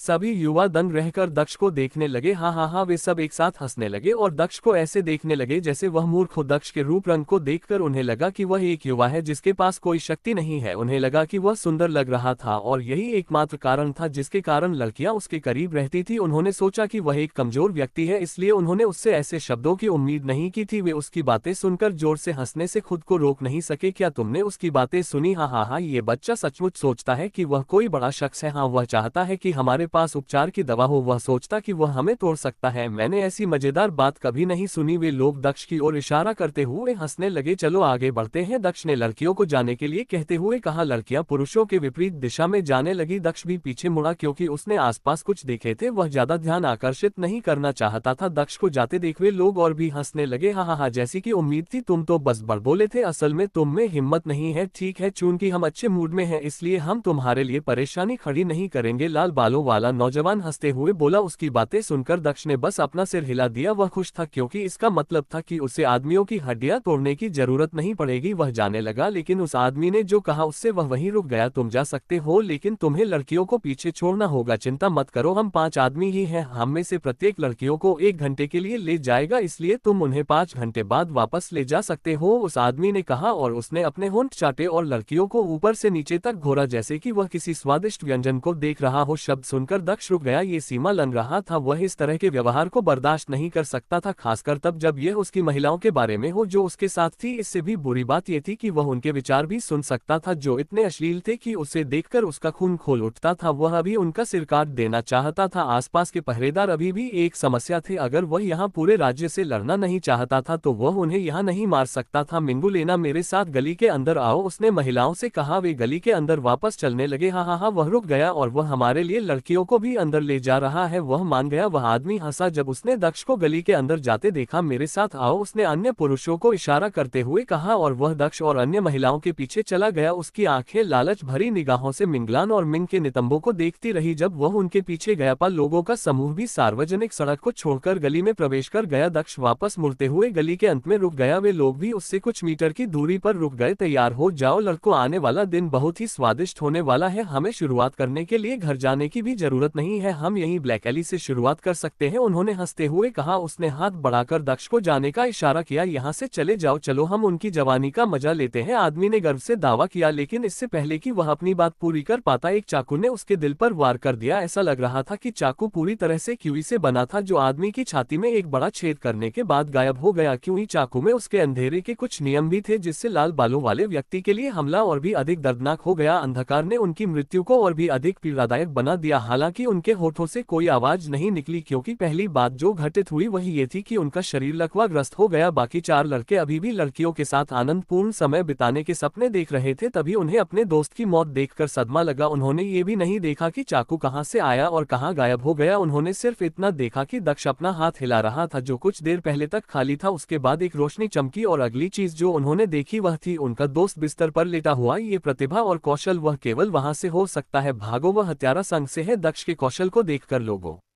को गलतफहमी हो गई कि वह हत्यारा संघ से है। यह एक बड़ा संगठन था जो शक्तिशाली साधकों की हत्या करने में माहिर था। बहुत से लोग उनसे थे। ऐसा कहा जाता है कि हत्यारे किसी भी व्यक्ति का भेष बदल सकते थे, चाहे वह बूढ़ा हो या जवान। शायद इसीलिए ये लड़का इतना जवान दिख रहा था। अब जब उन्हें पता चल गया था कि वे किसके खिलाफ है, तो एकमात्र विकल्प ये था कि वे भाग जाएं और मुख्य सड़क पर आ जाएं। अगर वे लोगों की नजरों में होते तो उनके बचने की संभावना थी, लेकिन जब वे भागने के लिए मुड़े तो उन्होंने देखा कि दक्ष उनके पीछे खड़ा था। नहीं, वे पीछे मुड़े और बोले। दक्ष ने अपने दोनों हाथ हिलाए जैसे उसके दोनों हाथों में चाकू आ गया हो। कृपया ऐसा मत करो, हमसे गलती हो गई महान गुरु, हमें नहीं पता था कि यह हंटर यूनियन है। अगर हमें पता होता तो हम तो क्या, हमारे भूत भी ऐसा नहीं करते। लोग डर के मारे चिल्लाने लगे, लेकिन दक्ष ने उनकी एक ना सुनी। दक्ष ने अपने दोनों हाथ झटके और चाकुओं को आगे बढ़ लोगों की ओर फेंका। चाकुओं ने 2 लोगों के माथे पर वार किया, जिससे वे तुरंत मर गए। अन्य 2 लोग इतने डर गए कि उनकी पैंट भीग गई। उनके नीचे पानी का एक गड्ढा बनने लगा। उनकी आंखों से आंसू भी गिरने लगे। उन्हें देखकर दक्ष ने आह भरी। वह पीछे मुड़ा और ऐसे चलने लगा मानो वह उन दोनों को मारने की जहमत नहीं उठा सकता था। जो 2 युवा अभी भी जीवित थे, उनके चेहरों पर मुस्कान आ गई। उन्हें लकी दक्ष ने उन्हें माफ कर दिया है। वे दक्ष को उन्हें बचाने के लिए धन्यवाद देना चाहते थे, लेकिन उन्होंने इसकी परवाह नहीं की। वे दक्ष का ध्यान आकर्षित नहीं करना चाहते थे, कहीं वह अपना मन ना बदल ले। वे दोनों एक दूसरे को देखकर मुस्कुरा रहे थे। उनके आंसू और नाक से बहता पानी उनकी मुस्कुराहट के साथ एकदम विपरीत स्थिति पैदा कर रहा था। हम बच गए, वे खुशी से बोल उठे, लेकिन तभी उनकी आंखें आश्चर्य से चौड़ी हो गई। उन्होंने नीचे देखा तो उनकी छाती में तलवार घोंप गई थी। तलवार जल्द ही बाहर खींच ली गई। तलवारें एक बार फिर घूमी और वे मारे गए। दक्ष दूर जा रहा था, पीछे देखे बिना उसने अपना हाथ हिलाया जैसे कि वह अपने पीछे किसी से बात कर रहा हो। आप उनके शवों को अपने स्टोरेज रिंग में रख सकते हैं, हमें इस जगह को साफ सुथरा छोड़ना होगा, हम उन्हें कहीं और फेंक सकते हैं। हाँ, मिंगू और लन ने पुष्टि की। जब वे 2 खूनी तलवारों के साथ शवों के पास खड़े थे, उन्होंने शवों को अपने भंडारण रिंग में रख दिया और फिर दक्ष के पीछे भागने लगे। दोनों लड़कियां दक्ष के पास पहुंची और उसके साथ साथ चलने लगी। तो अब हम कहाँ हैं? मिंगू ने दक्ष से पूछा। वह अभी बाहर आई ही थी कि उन लड़कों ने उसे परेशान कर दिया। उसे दक्ष से कुछ भी पूछने का समय नहीं मिला। मिंगू, क्या तुम इस जगह को पहचानती हो? दक्ष ने उसके सवाल का जवाब दिए बिना उससे पूछा। मुझे नहीं पता, मिंगू ने सिर हिलाते हुए जवाब दिया। क्या हम पहले भी यहाँ आ चुके हैं? मुझे लगा था कि अब तक हम रॉयल सिटी में पहुंच चुके होंगे। यह एस्टेरिया साम्राज्य का शाही शहर है, दक्ष ने जवाब दिया, जिससे मिंगू दंग रह गया। मिंगू ने चौंक हुए जवाब दिया, हम क्या वाकई शहर कुछ सालों में इतना बदल गया है? मैं तो इसे पहचान भी नहीं सकती। हालांकि उसे याद नहीं था कि ऐसा कोई शहर था, लेकिन उसे नहीं लगता था कि यह असंभव है। काफी समय हो गया था, इसलिए शायद वह भूल गई होगी। मिंगू, हमें कुछ पता चला है, ये तुम्हारे लिए थोड़ा चौंकाने वाला हो सकता है, लेकिन हमने पहले ही इसकी पुष्टि कर दी है, दक्ष ने कहा और उसे यहाँ आने के बाद हुई हर बात के बारे में बताना शुरू किया। अल्पविराम, ये 2 साम्राज्य अस्तित्व में नहीं है, ये कैसे सच हो सकता है? उसने कहा। उसे विश्वास नहीं हुआ। यदि आपको लगता है कि मैं झूठ बोल रहा हूँ तो आप उनसे पूछ सकते हैं, दक्ष ने मिंगू से कहा। नहीं, मेरा यह मतलब नहीं था। बेशक मुझे तुम पर विश्वास है, मिंगू ने हाथ हिलाते हुए कहा, जैसे वह ये गलतफहमी नहीं चाहती थी। क्या तुमने इस पर ध्यान नहीं दिया? कई पहरेदार ने हमें देखा, लेकिन मैंने उनके हाव भाव में कोई बदलाव नहीं देखा। ये स्पष्ट है कि वे तुम्हें पहचानते भी नहीं है। यह असंभव था, क्योंकि तुम्हारे साम्राज्य के पहरेदार ने तुम्हें देखा होगा। चूंकि तुम लापता हो गए थे, इसलिए तुम्हारे पोस्ट हर जगह होने चाहिए थे। यदि आप लापता थे तो इस समय ऐसा कोई नहीं था जिसने आपका पोस्ट ना देखा हो, लेकिन ऐसा कुछ नहीं है। ये स्पष्ट है कि यह एस्टेरिया साम्राज्य वह नहीं है जिसे आप जानते थे। दक्ष ने उत्तर दिया, पहले मुझे लगा कि वे सभी इस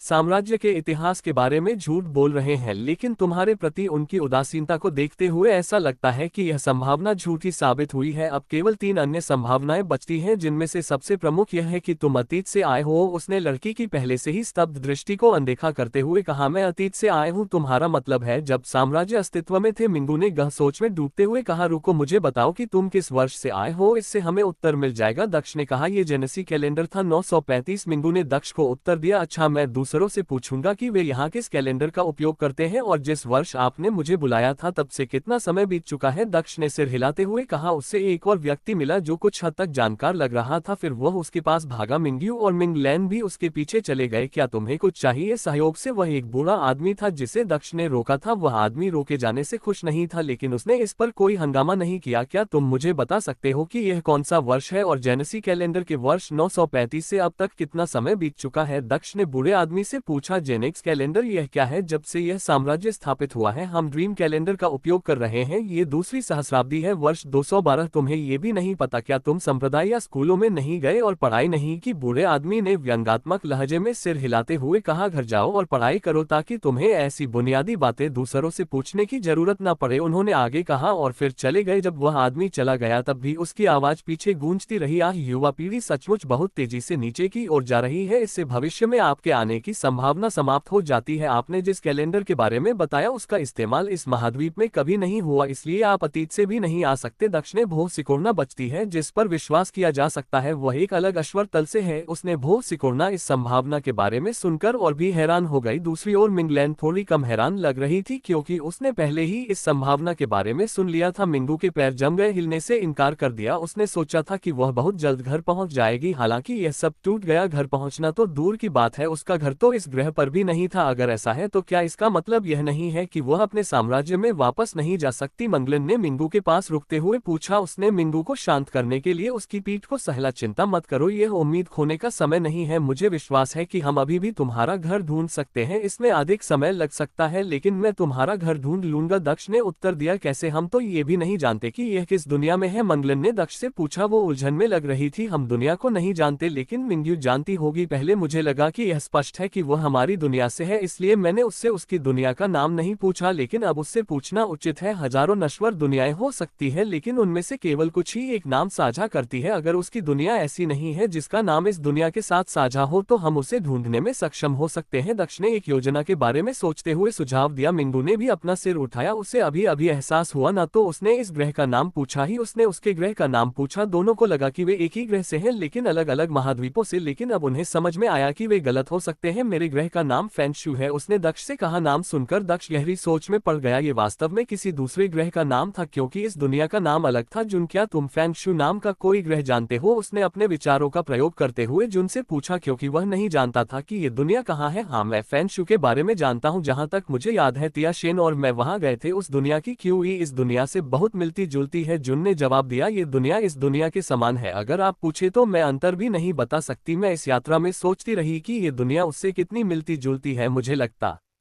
है कि यह बस थोड़ी सी छोटी है, उन्होंने आगे कहा। क्या वहां पहुंचने का कोई शॉर्टकट रास्ता है? दक्ष ने लड़की से पूछा। दक्ष उससे सवाल पूछ ही रहा था कि अचानक उसने देखा कि एक आदमी पास की दुकान से बाहर निकल रहा है। यह एक युवा व्यक्ति था जिसने धल के आकार का हार पहना हुआ था। वह आमतौर पर सबसे छोटी से छोटी शुद्धतम कलाकृति को देखकर भी इतना हैरान नहीं होता, लेकिन अब वह हैरान था क्योंकि वह ढल के आकार का हार संत राजा जिया नवो की निशानी थी, जिसकी उसे घर वापस आकर अपनी कब्र में जाने के लिए जरूरत थी। उसने दीवारों पर इस वस्तु की नक्काशी देखी थी और उसे पता चल गया कि यह टोकन ऐसा ही दिखता है। यह उसकी आंखों के ठीक सामने था। मकबरे के पहरेदार के अनुसार संत राजा शिया नबू की कब्र पर जाने के लिए उसे केवल 2 चीजों की जरूरत थी, एक तो संत राजा की तलवार जो उसके पास पहले से ही थी और दूसरी चीज थी वह हार। मैंने इस टोकन को पाने की उम्मीद पहले ही छोड़ दी थी, लेकिन मुझे यह मिल ही गया। लेकिन ये यहाँ क्या कर रहा है? उसने सोचा। वह उस युवक की ओर बढ़ने लगा और उससे पूछने लगा कि क्या वह उस हार के बदले में कुछ दे सकता है। लेकिन इससे पहले कि वह वहां पहुंच पाता, उसने उस व्यक्ति को एक सुंदर गाड़ी के अंदर जाते देखा जिसे 3 सींग वाले गैंडे खींच रहे थे, जो सम्राट स्तर के जानवर माने जाते थे। जून ने देखा कि दक्ष ने उसे अनदेखा कर दिया और उसने बात करना बंद कर दिया। दक्ष उस दुकान पर गया जहां से वह आदमी बाहर आया था। वह गार्ड के सामने रुका और पूछा, माफ करना, वह आदमी कौन था जो अभी गाड़ी में आया था? क्या आप इस साम्राज्य में नए हैं? गार्ड ने जवाब में पूछा। जब ने दक्ष को ऊपर से नीचे तक देखा, हाँ मैं आज ही आया हूँ, दक्ष ने जवाब देते हुए अपना सिर हिलाया। ये बात तो सही है, शायद यही एकमात्र कारण है कि आप राजकुमार कियान के बारे में नहीं जानते, ने हंसते हुए कहा। राजकुमार कियान? क्या वह इस साम्राज्य का राजकुमार है? दक्ष ने पूछा। हाँ, वो महामहिम का प्रिय पुत्र और युवराज का छोटा भाई है, वह द्वितीय युवराज कियान है, गार्ड ने उत्तर दिया। धन्यवाद, दक्ष ने जवाब दिया और वह पीछे मुड़ा और लड़कियों की ओर चलने लगा। साम्राज्य का दूसरा राजकुमार? ऐसी कोई चीज नहीं होगी जिसकी उसे कमी हो, वह मेरे साथ बिल्कुल भी आदान प्रदान नहीं करेगा, इससे चीजें थोड़ी जटिल हो जाती हैं, उसने सोचा। जब वह उस गाड़ी को देख रहा था जो शहर के उत्तर की ओर बढ़ रही थी जहां शाही महल होना चाहिए था। क्या तुमने किसी को देखा जिसे तुम पहचानते हो? वह कौन था? मिंगू ने दक्ष से पूछा। उसे आश्चर्य हो रहा था कि वह युवक कौन था जिसने दक्ष का ध्यान आकर्षित किया। वह इस साम्राज्य का दूसरा राजकुमार था, दक्ष ने मिंगू को उत्तर दिया। ओह ठीक है जून, तुमने जवाब नहीं दिया, मैं मिंगू की दुनिया में कैसे पहुंच सकता हूं? उसने पूछा। जून दक्ष के पास प्रकट हुई, हालांकि वह परेशान लग रही थी। उसने पूछा, ओह क्या तुम्हें आखिरकार याद आया कि तुम मेरी मदद मांग रही थी? क्या तुमने मुझ पर ध्यान देना बंद नहीं किया और जब मैं जवाब दे रही थी तब भाग गई? उस बारे में भूल जाओ, मैंने कुछ ऐसा देखा जिसने मुझे चौंका दिया। तुम और मैं जानते हैं कि उस कब्र की दूसरी चाबी पाना कितना भाग्यशाली है, दक्ष ने जवाब दिया। खैर इसे बात के लिए छोड़ दो, पहले मुझे जवाब दो, मैं मिंगू की दुनिया में कैसे जा सकता हूँ? वास्तव में ये सरल है, नश्वर दुनिया के बीच की बाधा, नश्वर दुनिया और अमर दुनिया के बीच की बाधा जितनी मजबूत नहीं है, नश्वर दुनिया की यात्रा करना बहुत आसान है, जुन ने उत्तर दिया। उन्होंने आगे कहा, कई दुनिया के बीच पहले से ही पोर्टल स्थापित है, आप उन दुनिया तक पहुंचने के लिए पोर्टल का आसानी से उपयोग कर सकते हैं। मैं वह पोर्टल कहाँ खोज सकता हूँ जो सीधे उसकी दुनिया तक ले जाए? यह अपने आप में एक कठिन काम लगता है, दक्ष ने भौं से कोड़ते हुए कहा। अगर मैं गलत नहीं हूँ तो इस महाद्वीप के सम्राट के पास स्वयं कुछ पोर्टल अवश्य होंगे, मुझे यकीन नहीं है कि वे फैश विश्व या अन्य दुनिया से जुड़ रहे हैं, जुन ने अफसोस जताते हुए कहा। दक्ष ने उसकी बातें सुनी और अचानक उसके दिमाग में कुछ को था, जैसे उसे कुछ समझ में आ गया। ठीक है, ये बात समझ में आ गई, अब मैं समझ गया तो यही हुआ। वह बुदा बुदा आया, क्या मतलब है तुम्हारा? जुन ने पूछा। संत राजा जियान, ऐसा कहा जाता है कि उन्होंने हमारे